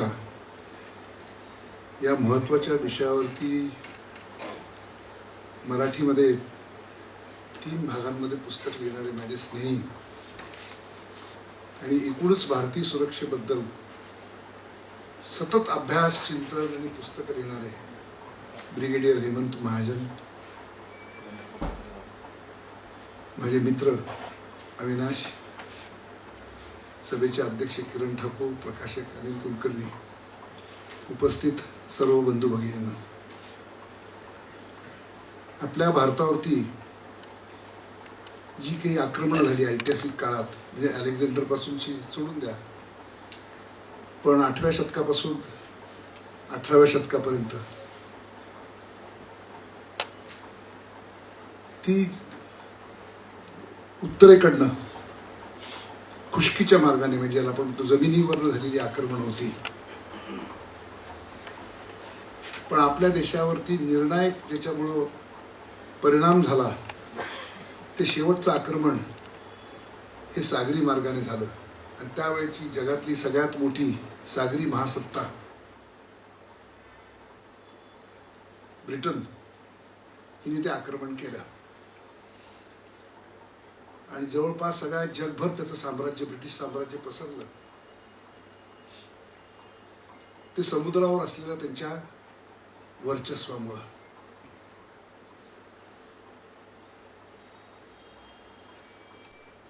या आक्रमणाचं प्रत्यक्ष अनुभव घेतलेल्या शिवाजी महाराजांनी मराठी राज्याला सागरी सत्ता बनवण्याचा केलेला प्रयत्न हा अत्यंत महत्वाचा आहे. म्हणजे भारताच्या इतिहासात जुन्या काळातले चोला वगैरे जर सोडून दिलं तर खऱ्या अर्थाने भारत एक सागरी सत्ता आहे याचं आत्मभान देखील आपल्याला दीर्घकाळ नव्हतं. एवढं मोठं मोगलांचं साम्राज्य होतं, पण त्यांना देखील परमिट घ्यावी लागायची, पोर्तुगीजांची, डचांची, इंग्रजांची. ही परिस्थिती होती या देशामध्ये. तर तो एकच अलीकडच्या काळातला महत्वाचा असा शिवाजी महाराजांचा प्रयोग होता. दुसरा मुद्दा मला असं सांगायचं आहे की भारत हा एकमेव असा दुर्दैवी देश असेल की ज्याला 7,500 किलोमीटरचा किनारा लाभला आहे, पण आपण एक इथल्या कोणत्याच, म्हणजे इथं मोठमोठी साम्राज्य झाली, पण साधारणपणे तुम्ही बघाल तर सागरी सत्ता आपण आहोत, बनू शकतो, बनलं पाहिजे असं आपल्याला कधीही वाटलं नाही. आणि भारत स्वतंत्र झाल्यानंतर आपल्या सगळ्या शाळेतल्या पुस्तकापासून आपण शिकवतोय की समुद्र मार्गाने लोक आले आणि यांनी आम्हाला गुलाम केलं. पण भारताने देखील आपण एक त्या दिशेने जर पाऊलं टाकायला सुरुवात केली असती आणि जशी आपली क्षमता वाढत जाईल तसं तसं आपण एक सागरी महासत्ता बनण्याच्या दृष्टिकोनातून जर वाटचाल सुरू केली असती तर आज भारताचा इतिहास बदलला असता. ती आपण खूप उशिरा सुरू केली. मगाशी ब्रिगेडियर साहेबांनी आपल्याला एकूण सुरक्षेमधले किती किती विषय ते सगळे सांगितले आणि त्या दृष्टिकोनातून खऱ्या अर्थाने भारताला एक मॅरिटाईम पॉवर बनवायचं, सागरी सत्ता बनवण्यासाठी ठोस पावलं टाकायला जर सुरुवात केली असेल ती खरोखरच नरेंद्र मोदी आल्यानंतरच सुरुवात झाली. आणि जे शेवटचं डॉक्ट्रिन आहे नेव्हीचं 15 सालचं विजन डॉक्ट्रिन की ज्याच्यामध्ये भारताने काय टप्प्याटप्प्याने जायचंय आणि ते बदल करायचे आणि त्या दृष्टिकोनातून एकूण आपल्या समुद्र किनाऱ्यावरती असलेली बंदर असतील, मग मल्टी मोडल ट्रान्सपोर्ट असेल. मगाशी तर एक सुंदर उदाहरण दिलं की एक टर्न अराउंड टाइम म्हणतो आम्ही की जहाज आल्यानंतर ते रिकामं होऊन परत जातं किती. तर हे बारीक सारीक मुद्दे आहेत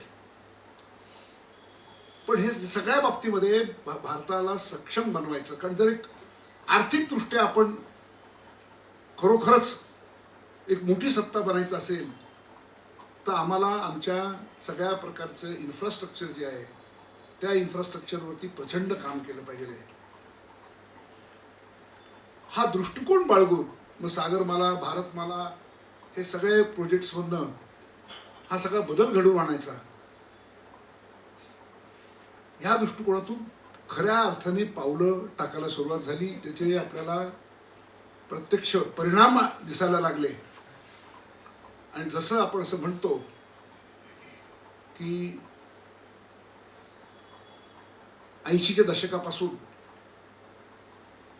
चीनने एक वेगळा प्रवास सुरू केला आणि आज आपण पाहतो की चीन एक मोठी सागरी सत्ता बनलेली आहे.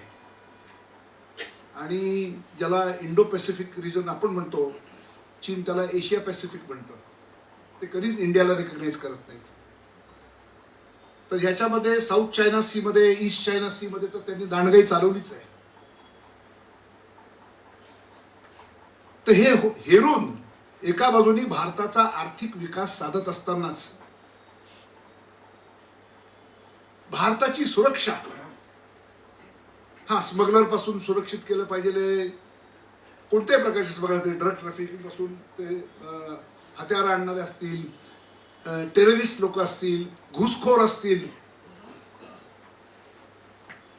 But the elephant in the room is China. त्यामुळे आपल्या सगळ्या सुरक्षतेचा केंद्रबिंदू आता भारत एक महासत्ता बनायचं आहे. ती बनत असताना जी काही व्यूहरचना करायची त्या दृष्टिकोनातून अत्यंत अचूक धोरणात्मक पावलं मोदी सरकारने टाकायला सुरुवात केली. कारण ते केल्याशिवाय, आणि ते एकट्याचं काम नाही आहे. तर ह्या भागामध्ये दुसऱ्या महायुद्धानंतरच जी काही एक इंटरनॅशनल ऑर्डर म्हणतात, अनेक प्रकारचे समुद्रातल्या वाहतुकीचे, कोणाची हद्द किती आहे याबद्दलचे हे जे काही आंतरराष्ट्रीय अनेक म्हणजे ज्याला म्हणतात की सगळे देश एकत्र येऊन सह्या करतात,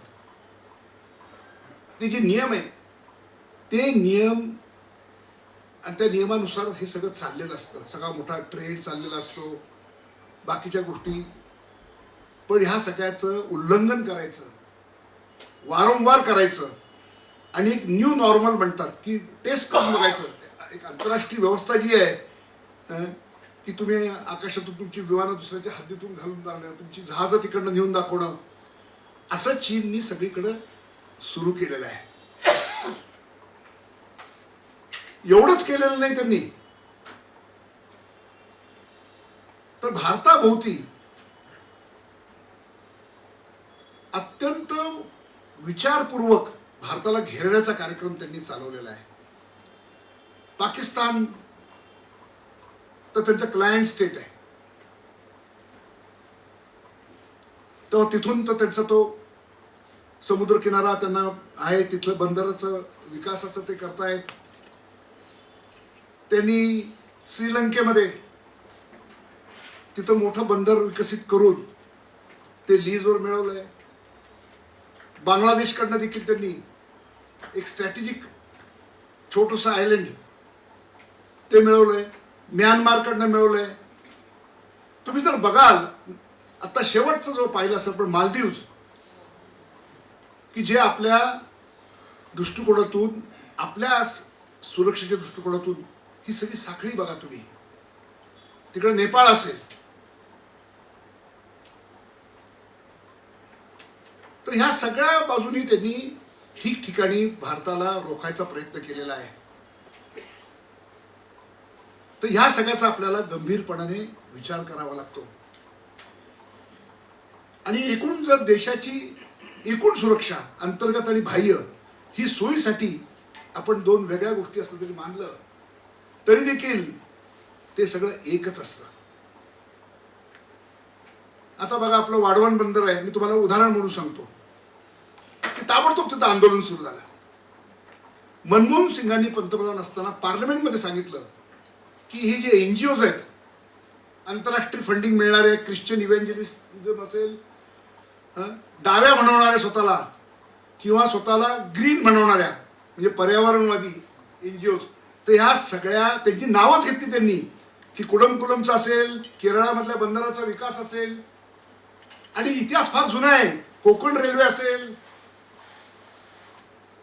नर्मदेवरचं धरणाचं जर सगळं आंदोलन असेल, तर त्या सगळ्यावर त्यांनी इंटेलिजन्स ब्युरोला रिपोर्ट द्यायला सांगितला. आणि तो रिपोर्ट प्रत्यक्षात यायच्या आधी त्यांचा पराभव झाला आणि तो रिपोर्ट मोदींना सादर केला गेला. त्या रिपोर्टमधून असं लक्षात येतं की भारताचे इन्फ्रास्ट्रक्चरचे प्रोजेक्ट, जसा तो ओरिसामधला होता प्रोजेक्ट, तर कुठं आदिवासी पुढं करायचे, कुठं कोळी पुढं करायचे, असं करून दशकानुदशक भारताचा विकास दर 3 ते 4% रोखण्याचं काम या वरवर असा मानवतावादी बुरखा, पर्यावरणवादी बुरखा घातलेले जे लोक आहेत, तर ह्या खऱ्या देशद्रोही शक्ती आहेत. तेव्हा त्या कुठल्या बाजूने येतील, कसं काम करतील. आणि ह्या सगळ्यांच्या मागे तुम्हाला अजून एक फार मोठा हात दिसेल, तो म्हणजे चीनचा हात. म्हणजे केवळ हे अशी प्रकारची बाह्य रचना आणि वेगवेगळ्या देशांमध्ये स्ट्रॅटेजिक पोझिशन मध्ये यायचं. आता सरांनी सांगितलं की चोक पॉइंट्स आहेत. आपल्याला खूप वाटतंय की तो नैसर्गिक चोक पॉइंट आहे हो, पण त्या चोक पॉइंट वरती चायनाला रोखायच्या आधी चायनाने तुमच्या भोवती चोक पॉइंट तयार केलेले आहेत. तर माझं म्हणणं आहे की आता पहिल्यांदा सुरक्षा अभ्यासकांनी भारताभोवती निर्माण केलेले चोक पॉइंट्स आहेत त्याच्याकडे जरा जास्त लक्ष द्यावं. कारण हे जे आंतरराष्ट्रीय चोक पॉइंट्स आहेत त्याच्यामध्ये भारत एक आता लहान प्लेअर आहे. होईल तो निश्चित. आपण एक जसं आर्थिक महासत्ता होण्याच्या दिशेने पुढे चाललो आहोत, तसंच लष्करी सामर्थ्याच्या बाबतीमध्ये, स्वतःला सुरक्षित करण्याच्या बाबतीमध्ये आपण समर्थ होत चाललो आहोत. पण त्याच्यामध्ये एक मोठा अलायन्स तयार झालेला आहे. त्याचं कारण ही जाणीव फक्त भारताला झाली अशी नाहीये, तर दुसऱ्या महायुद्धापासून ह्या भागामधला जो एक आंतरराष्ट्रीय पोलीस आहे तो म्हणजे युनायटेड स्टेट्स, तो मोठा पार्टनर आहे. त्याच्यामध्ये जपान आहे, त्याच्यामध्ये ऑस्ट्रेलिया आहे, त्याच्यामध्ये व्हिएटनाम आहे. आणि अशा प्रकाराने ही जी मोदींची पहिल्यांदा लुक ईस्ट पासून आता ईस्ट मध्ये ऍक्ट ईस्ट, तर हा जो काही अप्रोच आहे, स्ट्रॅटेजिक अप्रोच, हा आश्वासक आहे की आता कोणाला तरी ह्या देशाचं स्वराज्य पुन्हा धोक्यात येणार नाही, ते कमकुवत राहणार नाही. भारत त्याच्या ताकदीने ज्या वेगाने प्रगती करू पाहतोय त्या प्रगतीमध्ये अवरोध निर्माण केला जाईल. तर ह्या सगळ्याबद्दलचं ज्यांना भान आलेलं आहे असं सुदैवाने एक सरकार आता देशामध्ये आहे. हा एक त्यातला महत्वाचा भाग आहे. दुसरा जो भाग आहे की तो म्हणजे की आपण अजूनही या बाबतीमध्ये फार मागे आहोत. हा जो पॅराडाईम चेंज घडतोय की आपण एक सागरी सत्ता आहोत. त्याच्यासाठी मला असं उपाय सुचला, मी नॅशनल शिपिंग बोर्डचं चेअरमन असताना, की आपण आपल्या देशाचा नकाशा ब्रिगेडियर साहेब उलटा काढूया आणि ही जी काही आपली बाळबोध समजूत आहे की जिथं जमीन संपते ती आमची सीमारेषा आहे, तर भारताची सीमारेषा जसा आत्ताच्या नकाशात दाखवलं तसा तो नकाशा, आणि असं काही नाही जगामध्ये की असाच नकाशा दाखवला पाहिजे हिमालयावरती आणि खाली असं म्हणून, बरं का, असं काही कोणी सांगितलेलं नाहीये. It is a convention. तर नॅशनल कन्व्हेन्शन म्हणून उलटा दाखवावा आणि मग लक्षात येईल की समुद्राला देखील भारत किती आहे आणि ते आपलं प्रभुत्व आहे. त्याचे काही कन्व्हेन्शन असतील की पहिले 12 नॉटिकल माईल, पुढचे 24 नॉटिकल माईल, त्याच्या पुढचे 200, पण हे सगळं जे आहे जरी त्याच्यामध्ये वेगवेगळ्या पद्धती असलं तरी देखील भारताचं प्रभुत्व असलेला जसा लँड मास आहे तसा हा वॉटर मास आहे. तर त्याचं आपल्याला आकलन शाळेपासून जर झालं तर खऱ्या अर्थाने कळेल की भारताचा नकाशा म्हणजे काय. तो नकाशा म्हणजे फक्त आपल्या डोळ्यासमोर तो जमिनीची जी सीमारेषा आहे तोच नकाशा येतो. समुद्र सीमारेषाचा कधी येत नाही. तर एकंदरीतच या बाबतीमध्ये मराठीमध्ये पहिल्यांदाच असं 3 भागामध्ये विस्तृत पुस्तक लिहून ब्रिगेडियर साहेबांनी फार मोठं काम केलंय, त्याबद्दल त्यांना धन्यवाद. सांगायची इच्छा आहे. प्रदीप दादांनी आता एक शब्द वापरला, NGOs ते कसं सगळं थांबवतात वगैरे. आता तुम्हाला एक पुस्तक प्रेझेंट दिलेलं आहे, हिंदुस्थान सावरकर पात्रांनी तयार केलेलं आहे. डीप स्टेट, वोकिझम, NGOs, सोरोस हे जे प्रॉब्लेम क्रिएट करतात त्याच्यावरती हे केले. त्याच्यामध्ये माझा तुम्हाला पण दिलेलं आहे मी, आणि याच्यात म्हणजे याचे जे वेगवेगळे लेख आहेत त्याच्यात माझा पण बऱ्यापैकी हात आहे, आणि जे तुम्ही म्हणताय ते सगळे याच्यात तुम्हाला पुष्कळ काय केलं. थँक्यू. धन्यवाद.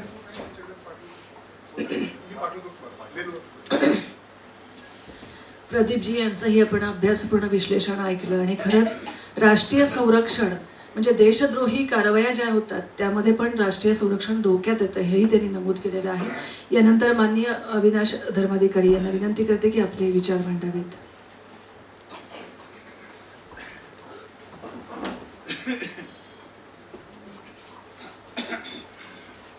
आजच्या संध्याकाळच्या या अतिशय आनंददायक, अतिशय हृद्य आणि एका कुटुंबातले सगळे एकत्र जमलेले असावेत अशा प्रसन्न वातावरणातल्या ग्रंथ प्रकाशनाचे सन्माननीय अध्यक्ष, माझे सुद्धा मामा किरण मामा, आणि हे लाडकी बहीणच्या आधीपासून आहेत.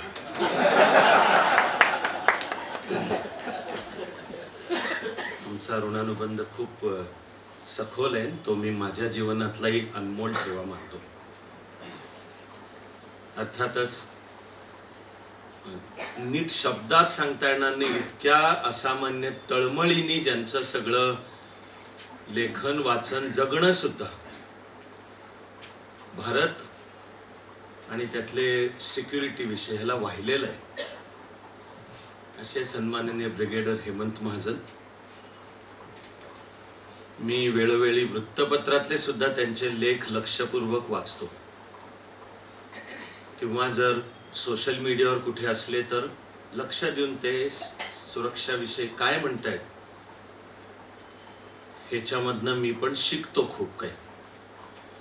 अर्थातच तुमच्याशी आत्ता संवाद केलेला माझा जीवलग मित्र प्रदीप दादा, तशाच तळमळीने हे प्रकाशन व्यवसायामध्ये ज्यांनी उत्तम एक ठसा उमटवलाय सन्माननीय अनिलजी कुलकर्णी. तर मी पुन्हा म्हणतोय की असे एका संध्याकाळी एका घरातल्यासारखे आपण जमलेले सर्व, मला अतिशय आनंद आहे इथे असण्याचा सुद्धा. आणि मुळामध्ये पुस्तकाचं प्रकाशन हे तर माझ्या मते एक संस्कृतीचं वैभव आहे. आपल्याला ज्ञानोबा माऊलींनी दिलेली देणगी आणि ग्रंथोपजीवी आहे, विशेषी लोकीय आहे. त्याच्यामुळे ग्रंथव्यवहार हे जिवंत संस्कृतीचं लक्षण आहे. त्यामुळे मला अतिशय आनंद आहे की इथे आहे. ते सुद्धा बऱ्याच वर्षांनी मी साहित्य परिषदेत आलो आत, त्याचाही आनंद व्यक्त करतो. बऱ्याच वर्षांपूर्वी इथे वेळोवेळी काही झालेत कार्यक्रम, त्याला होतो मी. पण हे जे आत्ताचं बदललेलं स्वरूप मला छान वाटतंय आणि मराठी साहित्यालाही चांगले दिवस येतील. फोटोही सगळे अर्थात प्रेरणादायक आहे. विशेषतः माझ्या मनात येत राहतं की नव्या पिढीने पाहिलं पाहिजे हे सर्व. त्यामुळे असं असण्यामध्ये सुद्धा खूप आनंद आहे. आमचे चाणक्य मंडल परिवारचे सर्वार्थाने जनरल शिशिर महाजन सुद्धा, असं मी सर्वांबद्दलच की आनंद आहे भेटून शशिकांतजी आपण, आणि वेळोवेळी जे संपर्क आपला चालू असतो. आणि माझ्या लक्षात आहे की यायचं आहे अजून तिकडे, फ्रान्सवा गोती येतील त्याच वेळेला आपण प्लॅन करू नीट. माझा खूप आनंद मी व्यक्त करतो. कुठल्याही खोट्या नम्रतेने नाही म्हणतोय की ती तिन्ही पुस्तकं माझ्यातल्या विद्यार्थ्यांनी देहभान विसरून वाचले. तिन्ही खंड वाचलेत मी. एक तर सांगतोय की वाचलेत. पुस्तक प्रकाशन माझ्या हस्ते स्वतः ते पुस्तक न वाचता एवढा काय मी मोठा नाही. उलटा आनंद असतो की जर ते असेल तर आपल्यालाही प्रत आधी मिळते. मला तर याच्यातला दुधात साखर असा किंवा स्क्वेअर असा आनंद आहे, कारण इंग्लिशच्या प्रकाशनालाही मला उपस्थित राहण्याची संधी ब्रिगेडियर महाजनांनी दिली होती. तोही आनंदाचे ते क्षण मला लक्षात आहे. आणि त्याही वेळी ते मूळचं इंग्लिशही वाचलं होतं. त्यामुळे लक्षपूर्वक ते मराठी सुद्धा गेल्या 3-4 दिवसातल्या माझ्या प्रवासांमध्ये मी वाचलं. मी आल्यावर त्यांना विचारलं की भाषांतर कोणी केलंय, कारण की मला जो लक्षात आला की एरवी मूळचे जे शब्द शास्त्र तंत्रज्ञानातले म्हणा किंवा एकूण लष्करी तर टेक्नॉलॉजी म्हणजे टर्मिनॉलॉजी मुख्यतः इंग्लिशच आहे सर्व. तरी मला दिसलं की बहुसंख्य शब्दांना नेमकेपणाने अचूक मराठी शब्दही वापरलेले. म्हणून विचारलं कोणी केलं, तर ते म्हणाले एक टीमही होती, पण त्यातला सिंहाचा वाटा स्वतः ब्रिगेडियर महाजन सरांचाच आहे. मी जो मराठी भाषेचा विद्यार्थी आहे त्यामुळे अर्थातच मला माहिती आहे हे शब्द वापरतोय की मराठीत व्यक्त करता येणार नाही असा दुनियेत कुठलाच आशय नाही.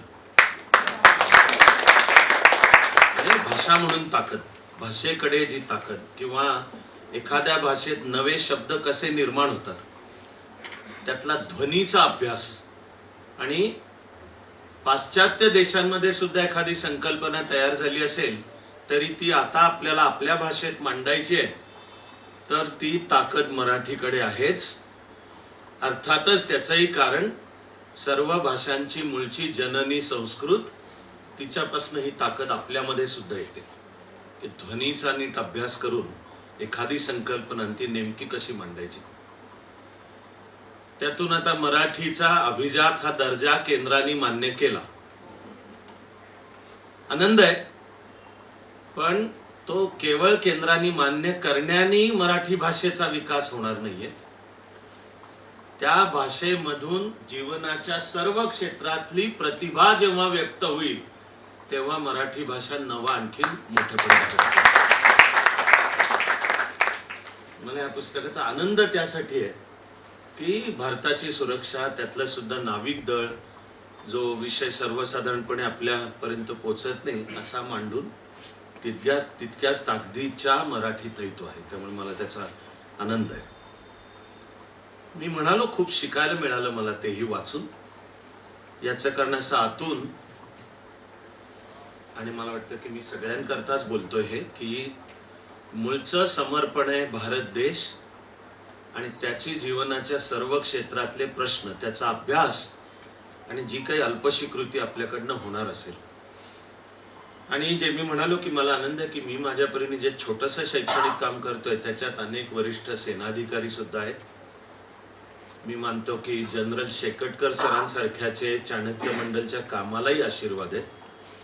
आणि जी सुरक्षा व्यवस्था विषयक शेकटकर कमिटी, तिच्या अनेक शिफारसी आणि उदाहरणार्थ आजच्या विषयाला धरून राहील थिएटर कमांड ही संकल्पना. आणि आता युद्धाचं बदलतं स्वरूप पाहता ज्या प्रकारचं कोऑर्डिनेशन लागणारे एका वेळी, तर तेही त्यांनी मांडून आपल्याला या पुस्तकामध्ये इथे सर्व वाचायला मिळतं. तर मला खूप शिकायला मिळालं, याचा मी आनंद व्यक्त करतो. त्यानंतर फार लांबलचक ही काही भाषणाची वेळ असं मला वाटत नाही. हा ग्रंथ, त्यातला सागरी सुरक्षेचा विषय असं सहज मध्यवर्ती ठेवून ते वाचताना मला वाटलं की वेळेची मर्यादा सांभाळून पण आपल्यापाशी सहज 2-3 मुद्दे थोडक्यातच म्हणावे. एक, आता मालदीव्स मध्ये इस्लामिक मूलतत्ववाद वाढत गेला आणि राजवटच आली इंडिया आउट या कार्यक्रमावर. तो मुइझू, इंडिया आउट. आपले 75 होते तिथे आर्म फोर्सेस, आपले वर्दीमधले 75 जण होते, ते मालदीवला मदत करायलाच होते. पण त्यांचा राजकीय कार्यक्रम.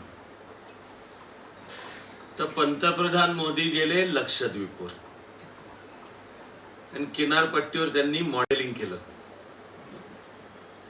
मालदीवच्या अर्थव्यवस्थेची बोंबाबोंब व्हायची वेळ आली. तेवढा तरी जागेपणा भारताकडे आहे की त्या अध्यक्षाचं वागणं, त्याच्या 3 मंत्र्यांनी भारताबद्दल, भारताच्या पंतप्रधानांबद्दल काढलेले अनुदार उद्गार, तर 80% जास्ती जणांनी मालदीवचा आपला पर्यटनाचा कार्यक्रमच रद्द करून टाकला. बस तिकडं.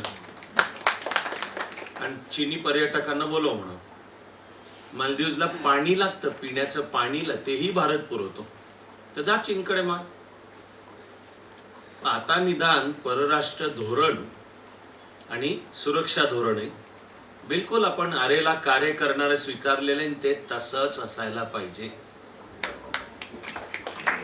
पोलीस गुंडांच्या समोर अरे आपण शांतता पाळूयात भागत नाही. त्यांनी एक हात उचलला तर दोन्ही हात खांद्यापासून उखडून टाकले तरी पाहिजेत, किंवा हात उचलण्याचा विचार करणाऱ्याला माहिती पाहिजे की बेटा विचार कर, तू हात उचललास भारताविरुद्ध तर दोन्ही हात खांद्यापासून उखडून काढू. अस्सल मराठीतल्या या संज्ञेला डिफेन्सच्या भाषेमध्ये म्हणतात inflicting unacceptable damage on enemy. आमचे सिक्युरिटी डॉक्ट्रिन काय की त्याला भान पाहिजे, नीट भान पाहिजे की तू डोंट मेस विथ इंडिया, वाट्याला जाऊ नको. त्यानंतर तसं मला ते सर्व वाचताना कुलभूषण जाधव मनात सतत येत होते. आपल्या नेव्हीचेच अधिकारी. पाकिस्तान म्हणतं बलुचिस्तानमध्ये ते हेरगिरी करत होते. भारताचं म्हणणं आहे की पाकिस्तानी गुप्तहेरांनी दुबईतनं त्यांना उचललं की निवृत्तीनंतर ते जे काही निवृत्तीनंतरचं करायचं असेल, काय असेल ते असो. बॅकग्राऊंडच्या अनेक गोष्टींचं मला भान आहे, दरवेळी ते माईकवरनं बोललं पाहिजे असंही नाहीये. मुद्दा हा आहे की कुलभूषण जाधव परत आले पाहिजे.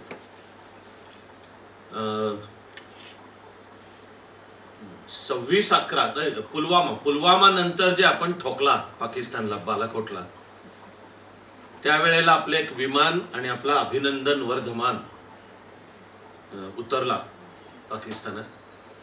48 तासात पाकिस्ताननी सोडलं त्याला आणि तो सन्मानाने बाघा बॉर्डर क्रॉस करून ताटमानेने येताना उभ्या जगाने पाहिला. तसं मला नाही म्हटलं तरी की नाविक हे म्हणताना मी तर म्हणणार आहे की आपली पण प्रार्थना पाहिजे की कुलभूषण जाधव सुरक्षितरित्या आणि लवकरात लवकर परत यायला पाहिजे. त्यानंतर ज्या सुरामध्ये झालंय तर तेच मुद्दे तर परत मी म्हणण्यामध्ये काही आवश्यकताही नाहीये. मी फक्त भर घालतो ते म्हणजे ते वाचतानाही मला सतत जाणवत होतं की भारताच्या सुरक्षिततेला सर्वात मोठा धोका भ्रष्टाचाराचा. हे विधान मी नीट भान ठेवून करतोय की देशाला पूर्ण आतून पोखरून टाकणारा, आणि पाकिस्तान आणि चीन सुद्धा एवढा मोठा नाही, एवढा आपला अंतर्गत हा, आणि त्या स्वार्थ भ्रष्टाचारापायी कळत असेल किंवा माणसं जे करून बसतील भ्रष्टाचारापायी त्या नादात होणार आहे देशाचं नुकसान. आणि अन्यथा आता आपण ज्याला 2.5 फ्रंट वॉर आणि 5 ऑगस्ट 2024 पासून बहुधा ते 3.5 निदान धोका तर आहे. म्हणजे बांगलादेशचा सत्ता परिवर्तन, ते वरचे जे 0.5 म्हणले जातात ते नक्सलवाद आणि इस्लामिक दहशतवाद यातले. आणि त्या नक्सलवाद आणि इस्लामिक दहशतवादाची पण मिलीभगत आहे आणि त्यांना बाहेरून पण सपोर्ट आहे. आणि सरळ आहे की नक्सलवादी हे चीनचे ऍडव्हान्स एजंट आहेत. क्लिअर कट, अजिबात हे भावनिक किंवा पॉलिटिकल वाक्य नाही, एकदम हार्ड वस्तुनिष्ठ. त्यांची डॉक्ट्रिन, त्यांचं माओचं रेड बुक, त्यांचे टॅक्टिक्स, त्यांना येणारे आर्म्स ॲम्युनिशन, त्यांचं होणारं ट्रेनिंग आणि काय करायचं आहे भारताचं त्यांना, तर चीनचे ऍडव्हान्स एजंट आहे. आणि इस्लामिक दहशतवाद हे पाकिस्तानचे आणि आता बांगलादेशचे ऍडव्हान्स एजंट्स. बिलकुल आपल्या आयबी कडे पण ह्याचे रिपोर्ट आहेत की त्यांचे इंटरनल त्यांची लिंक आहे एकमेकांची. आणि PFI सारखी संघटना असू दे किंवा लेफ्ट विंग एक्स्ट्रीमिझम, नक्सलवाद, ह्याचं भान असून मला वाटत राहतं की भ्रष्ट चारित्र्य, मर्यादा नसलेला स्वार्थ जे माणसांना भ्रष्टाचाराकडे नेतोय, त्या वेगवेगळ्या पद, वेगवेगळ्या जागा, आणि त्यातल्या एकानी करून बसला त्याचं अख्ख्या देशाला किंमत मोजायला लागेल. मला सहज एक आठवते उर्दू शेरची ओळ, खता लम्हों ने की थी सजा सदियों ने पाई है. की चूक कुठल्या तरी अशी क्षणांकरता पण त्याची किंमत देशाने पुढची शतकानुशतक मोजलेली आहेत. त्यामुळे चरित्र निर्माण आणि अशी माणसं देशाचा कारभार चालवण्याच्या जागांवर, महत्वाच्या पदांवर असायला पाहिजेत. हा एक रस्ता, एकमेव नाहीये. सिस्टीम डिझाईन, त्यातले बदल, सगळी अत्याधुनिकता इत्यादी सर्व पाहिजेच.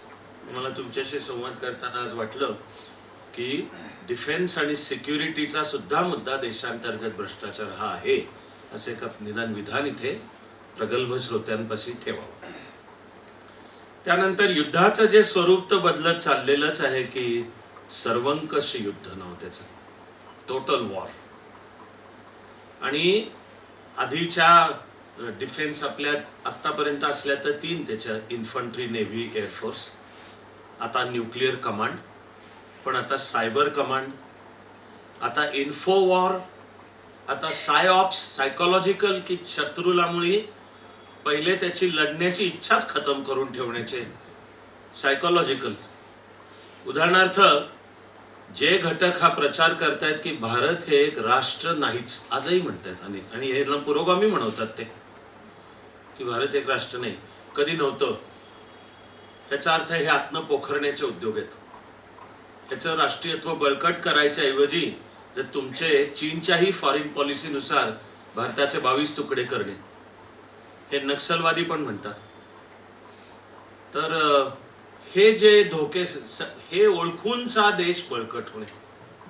त्यामुळे भावनिक नाही वाक्य की तुमचं माझं राष्ट्रीयत्व, आणि जर एकसंधपणे 140 कोटीचा भारत उभा राहिला तर आपल्याला जगात कोणीही हरवू शकत नाही.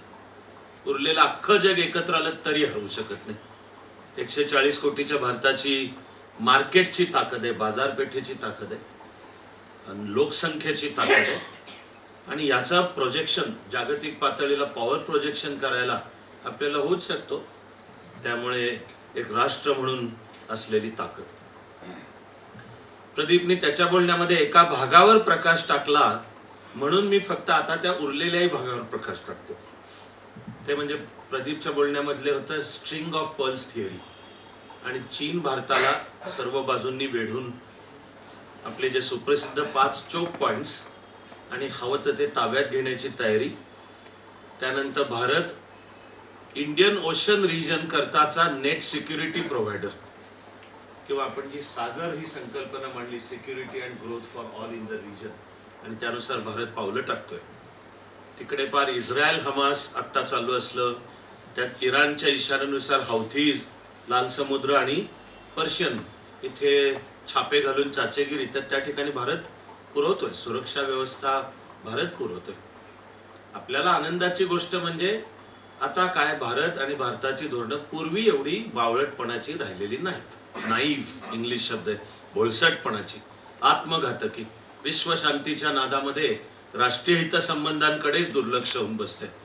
तेव्हा चीन जर भारताभोवती स्ट्रिंग ऑफ पर्ल्स करायचा प्रयत्न करत असेल तर आजच्या तारखेला तितकंच हे पण निश्चित आहे की आपण सुद्धा चीनला सर्व बाजूंनी वेढण्याची स्ट्रॅटेजिक पावलं टाकतोच आहोत. बरोबर. त्यामुळे समजा जपानशी मैत्री, क्वाड ही संघटना आणि तिचे नाविकच एक्सरसाइज चालतात. त्यानंतर मंगोलियाशी आपला करार आहे की तिकडं युरेनियम आहे ते काढण्याचं तंत्रज्ञान आपल्याकडे, मंगोलियाशी आपला करार आहे. व्हिएतनामच्या गल्फ ऑफ टोनकिन आपण तिथे ऑइल एक्स्ट्रॅक्शन त्यावर चीनने ऑब्जेक्शन घेतलं ONGC ला आणि भारताने चीनला उत्तर दिलं तुमचा काय संबंध नाहीये, हे व्हिएतनामचा समुद्र आहे आणि आमचा त्यानुसार. किंवा फिलिपिन्सला आपण आता ब्रह्मोस पुरवलीत, हायपरसॉनिक मिसाईल्स. तर हा जो बुद्धिबळाचा 3 डायमेन्शनल खेळ चालतो त्यामध्ये काय भारत आता काय पूर्वीच आता भारत नाही, तो नव्या ताकदीने आहे. वाटचाल आपल्याला अजून खूप करायची आहे, पण आमच्या सगळ्यांच्या आणि वैयक्तिक माझ्या सुद्धा मनात विश्वास आहे की सुरक्षा व्यवस्थेसहित भारताला एक उज्ज्वल भवितव्य आहे. ते घडवण्यामध्येही त्या पुस्तकाचा आणि आपल्या सगळ्यांचे आपण आपल्या परीने जे काम करू त्याचा वाटा आहेच. आनंद व्यक्त करतो आणि निरोप देतो.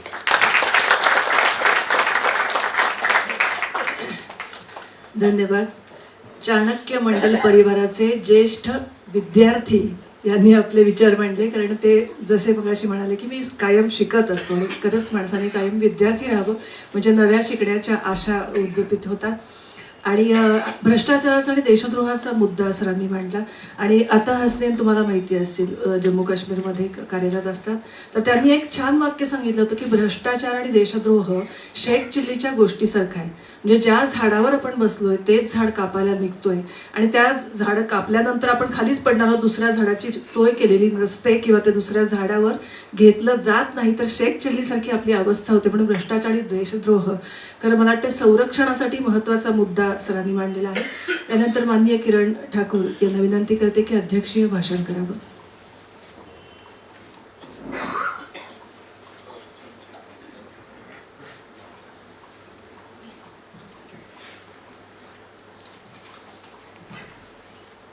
आताच आपण सगळ्यांचे विचार ऐकलेले आहेत. हेमंत महाजन ब्रिगेडियर हे गेली अनेक वर्ष प्रबोधनाचं कार्य करत आहेत. विशेषतः व्याख्यानं देऊन, लेख वृत्तपत्रात लिहून आणि सतत अभ्यास.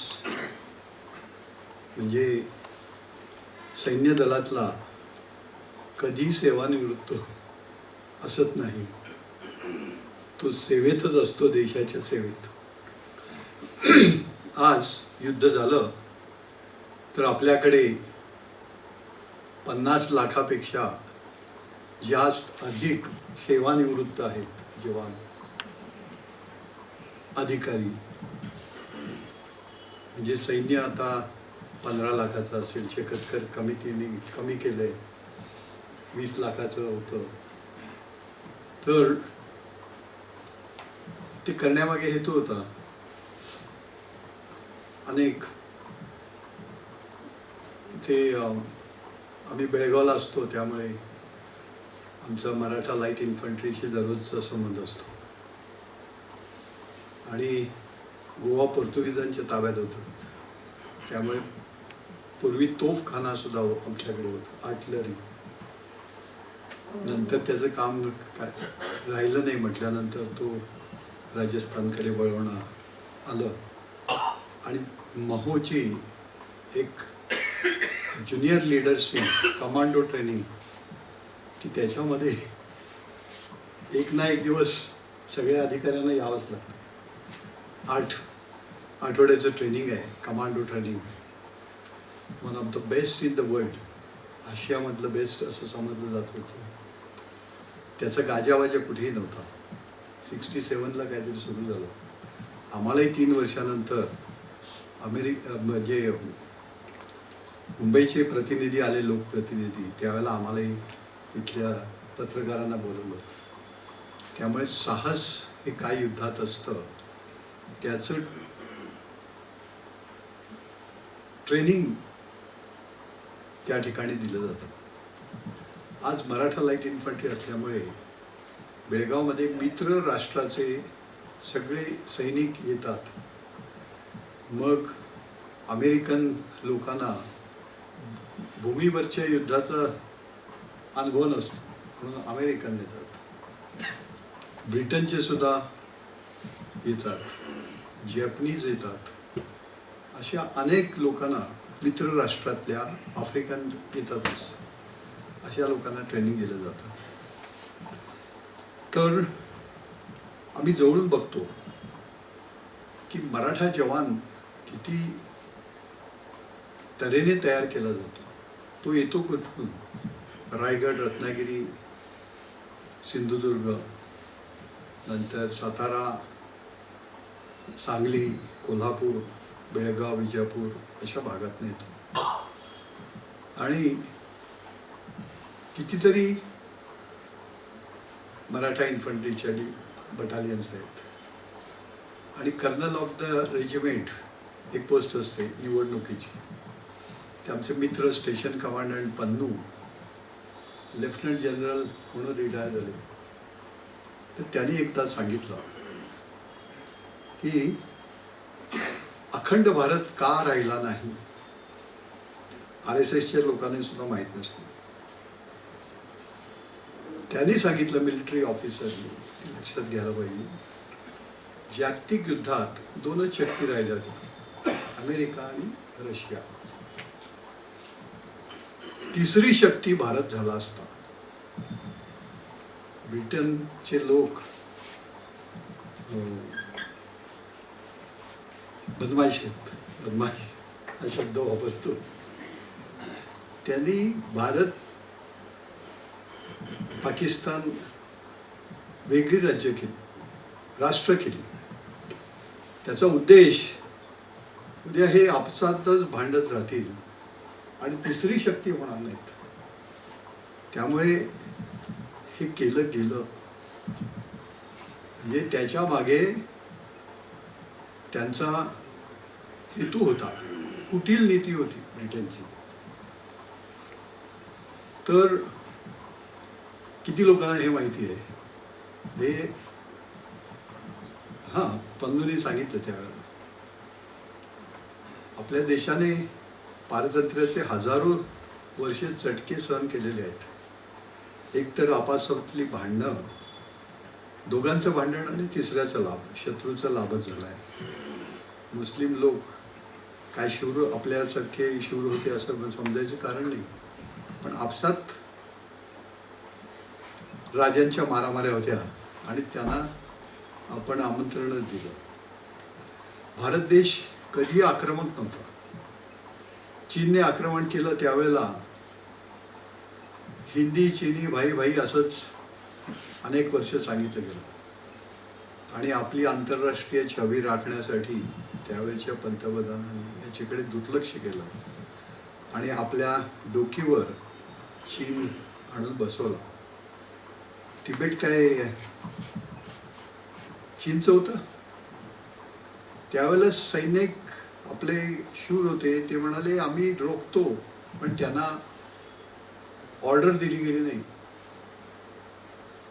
पाकिस्तान आझाद काश्मीर तिथे म्हणतात ऑक्युपाईड, तर तिथे करिअप्पा जाऊन पोचले होते, पण त्यांना मागे फिरवलं. म्हणजे असं आत्मघातकी निर्णय त्यावेळेच्या सरकारने घेतले. 65च्या युद्धामध्ये आमचे बेळगावचे बॅरिस्टर नागपै हे त्यावेळेला खासदार होते. त्यांनी लाल बहादूर शास्त्रींना सांगितलं, लाल बहादूर शास्त्रींनी त्यांचा सल्ला घेतला, पाकिस्तानच्या भूमीवर जाऊन युद्ध करा. आणि पहिल्यांदा पाकिस्तानच्या भूमीवर आम्ही युद्ध केलं, लाहोरपर्यंत सैन्य गेलं. नागपैनी त्यावेळेला सांगितलं, भारत विसरला होता पूर्वीच्या काळात अनेक वर्ष. तर त्यावेळेला तिथे जाऊन आमच्या सैन्याने विजय मिळवला. 71 साली बांगलादेश स्वतंत्र केला, आपल्या सैनिकांनीच केला, माणेकशा जनरल. आणि त्या ठिकाणी 80,000 लोकांना पकडलं होतं. त्याच वेळेला काश्मीर सोडून घ्यायचं होतं ना, हे साधलं नाही. आणि त्यामुळे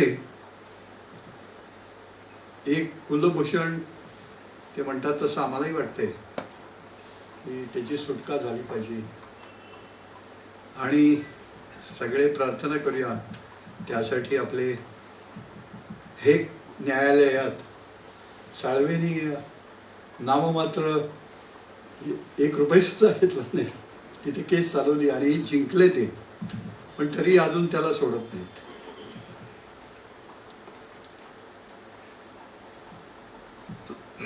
युद्ध जितके दिवस चालेल तितकी वर्ष मागे जातो देश, असं समजलं जातं. 10 दिवस आम्हाला 3-4 युद्ध झाली, त्यामुळे 40 वर्ष 30-40 वर्ष आम्ही मागे गेलो. आणि आता चीन सगळीकडून भारताला घेरलेला आहे.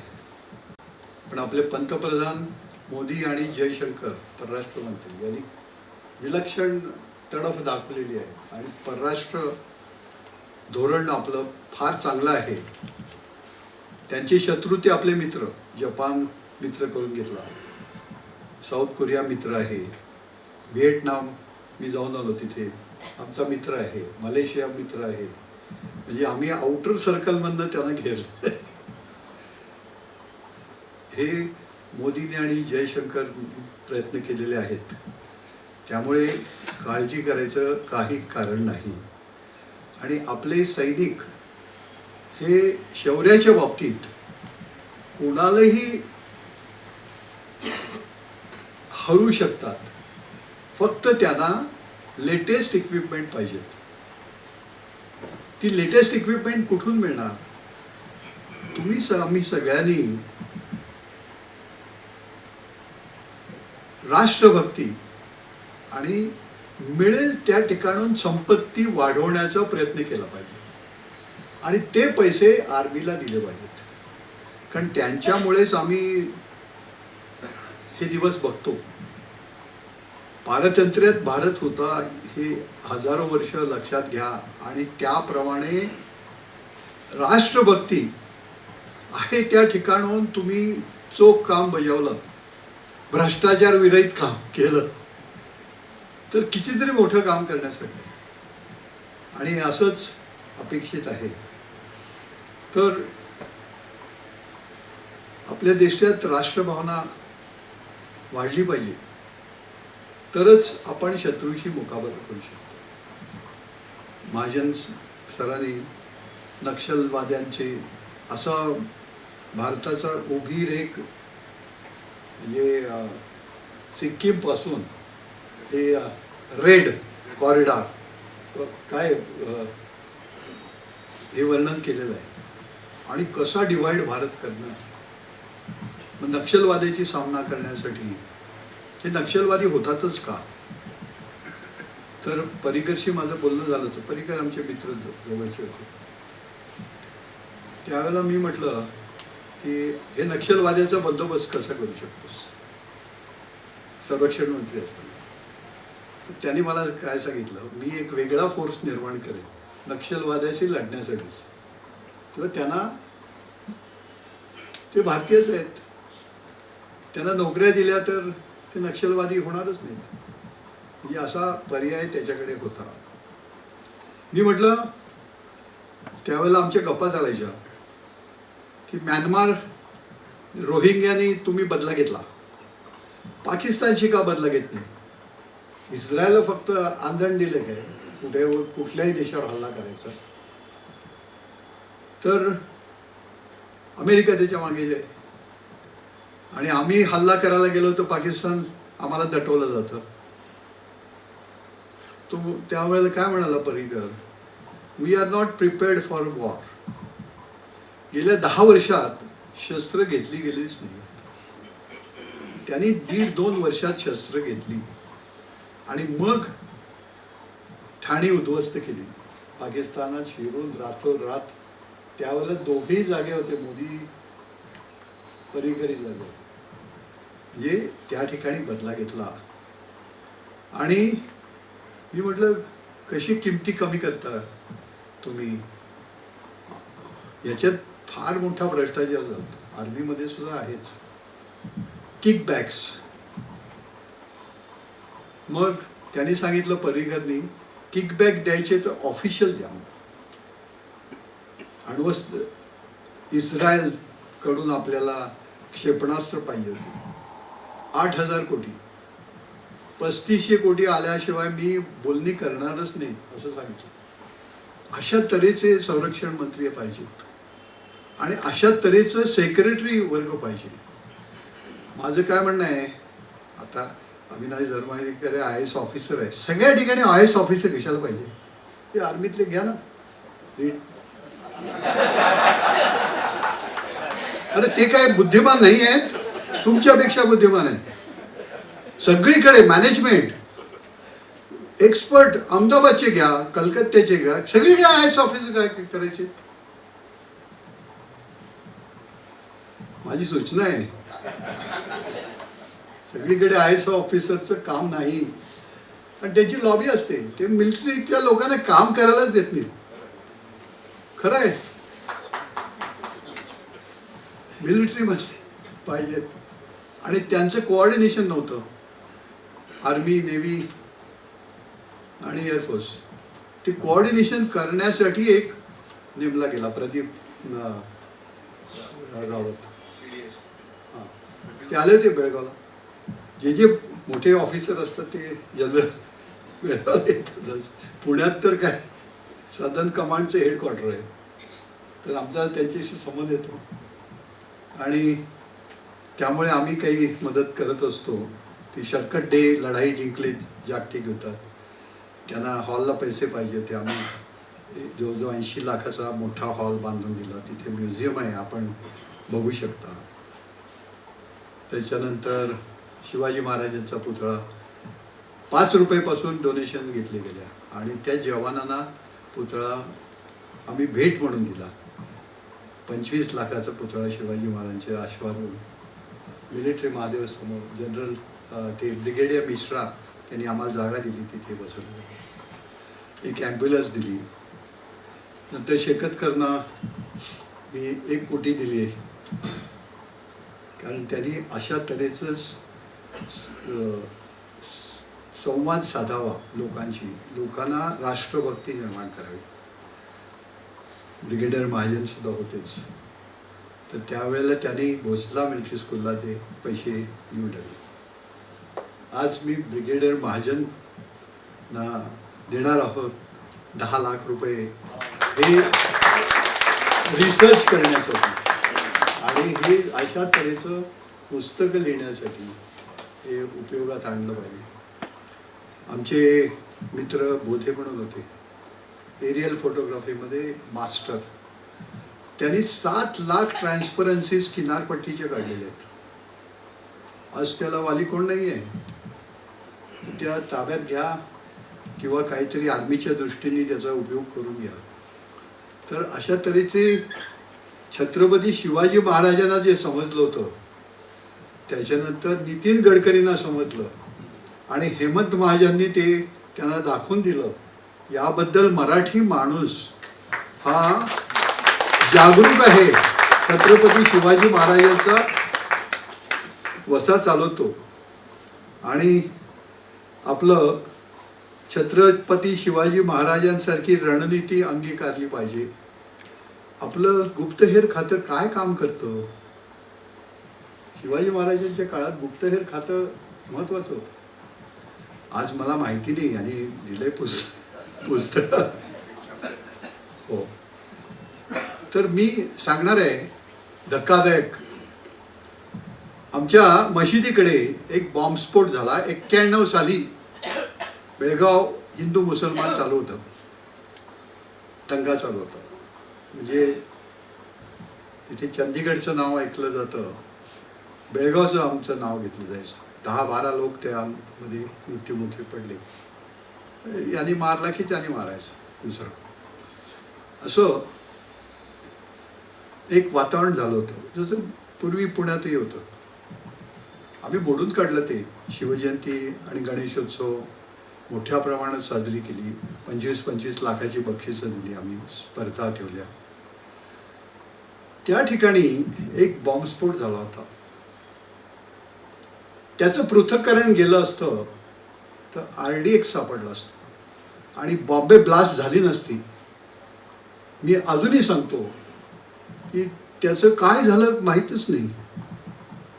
मग general E.D. D'Souza, Maratha light इन्फंट्रीचे प्राऊड फूट नंतर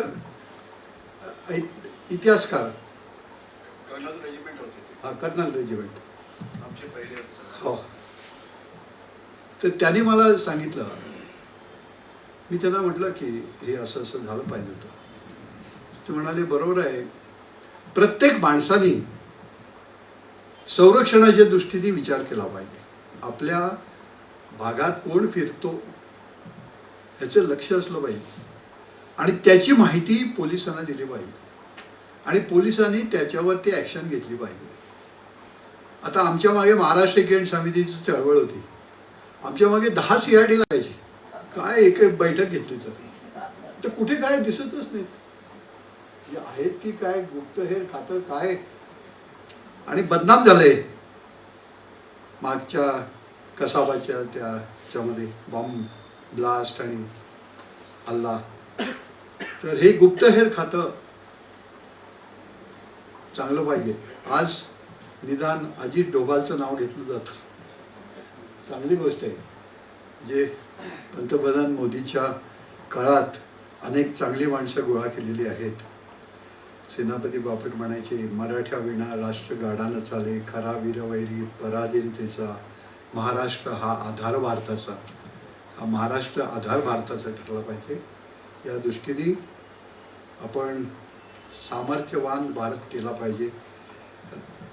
रणाविना स्वातंत्र्य कोणा मिळाले, सामर्थ्य आहे चळवळीचे, जो जे करेल त्यांचे. अशा युक्तीप्रमाणे तुम्ही सगळेजण मराठी माणसं एकत्र झाली पाहिजेत, यासाठी आमचा प्रयत्न आहे. मराठीला अभिजात भाषेचा दर्जा मिळालेला आहे. मराठी माणसाची आर्थिक परिस्थिती उंचावण्यासाठी आम्ही लोकमान्य प्रयत्न करत आहोत.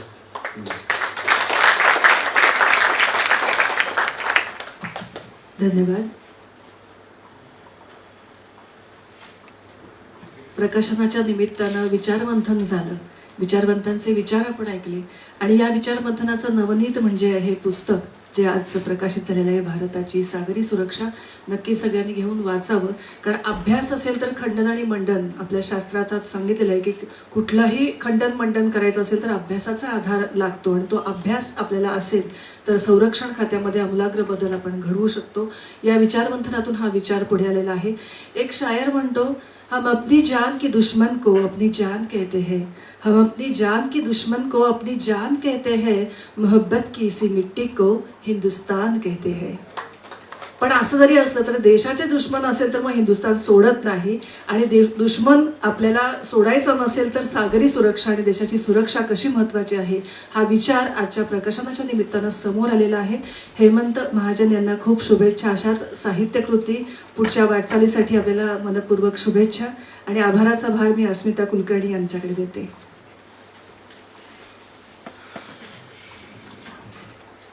सांस्कृतिक पुणे, वैचारिक पुणे आणि बौद्धिक पुणे असं पुणे ओळखलं जातं आणि देशाची सांस्कृतिक राजधानी असं पण पुणे ओळखलं जातं. भारताची सागरी सुरक्षा, आव्हाने, चिंता आणि पुढील वाटचाल या 3 भागातल्या पुस्तकांचं प्रकाशन आपण आज इथे केलं आणि त्या निमित्ताने जी वैचारिक प्रगल्भता आपल्यापर्यंत पोहोचवण्याचा ह्या सर्व मान्यवरांनी प्रयत्न केला म्हणा की आपल्यापर्यंत पोहोचवलं त्यांनी. तर मला थोडंसं बदल करून असं म्हणावं असं वाटेल की जरी वैचारिक परंपरा आहे पुण्याला, पण पुणे हे वैचारिक राजधानी आहे असंही आपण म्हणू शकतो. आणि मला खरंच आनंद आहे की आज आपण खूप खूप वेगळ्या विषयावरचं पुस्तक अनुबंधातर्फे आपण सर्वांपर्यंत पोचवत आहोत. त्या कार्यक्रमासाठी आम्हाला, मी कार्यक्रम म्हणत नाही, प्रकाशन सोहळा म्हणते, त्या प्रकाशन सोहळ्यासाठी आम्हाला अध्यक्ष म्हणून लाभले श्री किरण ठाकूर, ज्यांच्या हस्ते प्रकाशन सोहळा झाला. श्री अविनाश धर्माधिकारी, चाणक्यचे सर्व त्यांच्याबद्दल आपण काही म्हणूच शकत नाही ना, म्हणजे लहान तोंडी मोठा घास असं होईल नाही का. तर हे पण ह्या प्रकाशनासाठी प्रमुख पाहुणे म्हणून उपस्थित झाले. श्री प्रदीपदादा राऊत, उत्सवमूर्ती, लेखक ब्रिगेडियर हेमंत महाजन, आपल्या सर्वांच्या हस्ते हा प्रकाशन सोहळा आज आपण या सोहळ्याचे आपण साक्षीदार झालात. मला खरंच खूप आनंद होतो आणि मला खरोखर गर्व आहे की वैचारिक, बालसाहित्य, ललित साहित्य, आत्मचरित्र, सांगीतिक विषयामध्ये अनंत पुस्तकं आम्ही काढलेत. कारण 750 पुस्तकांच्या टायटलमध्ये हे खूप आहेत.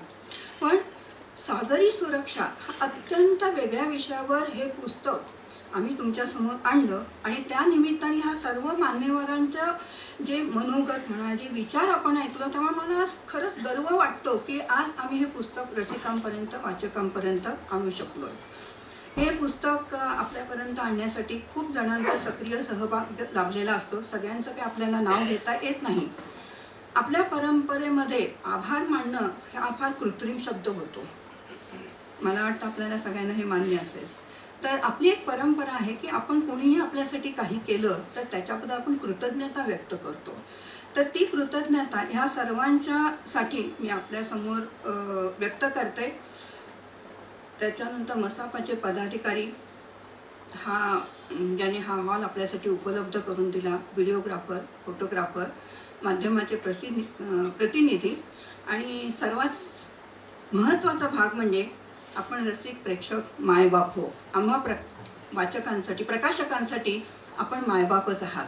आपणा सर्वांबद्दल मी कृतज्ञता व्यक्त करते आणि भारताची सागरी सुरक्षा ह्या 3 भागातल्या पुस्तकांचं प्रकाशन समारंभ इथे साजरा झाला, संपन्न झाला असं मी जाहीर करते.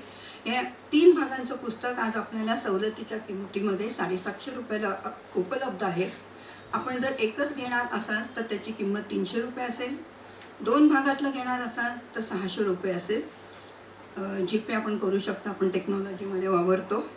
आणि अशा रीतीनं हा कार्यक्रम, हा सोहळा संपन्न झाला आणि आज आपण ह्या सर्वांच्या साक्षीनं आणि आपल्या सर्वांच्या साक्षीनं प्रकाशन सोहळा आपण इथे संपन्न केला आहे. एवढं सांगून मी आपली रजा घेते.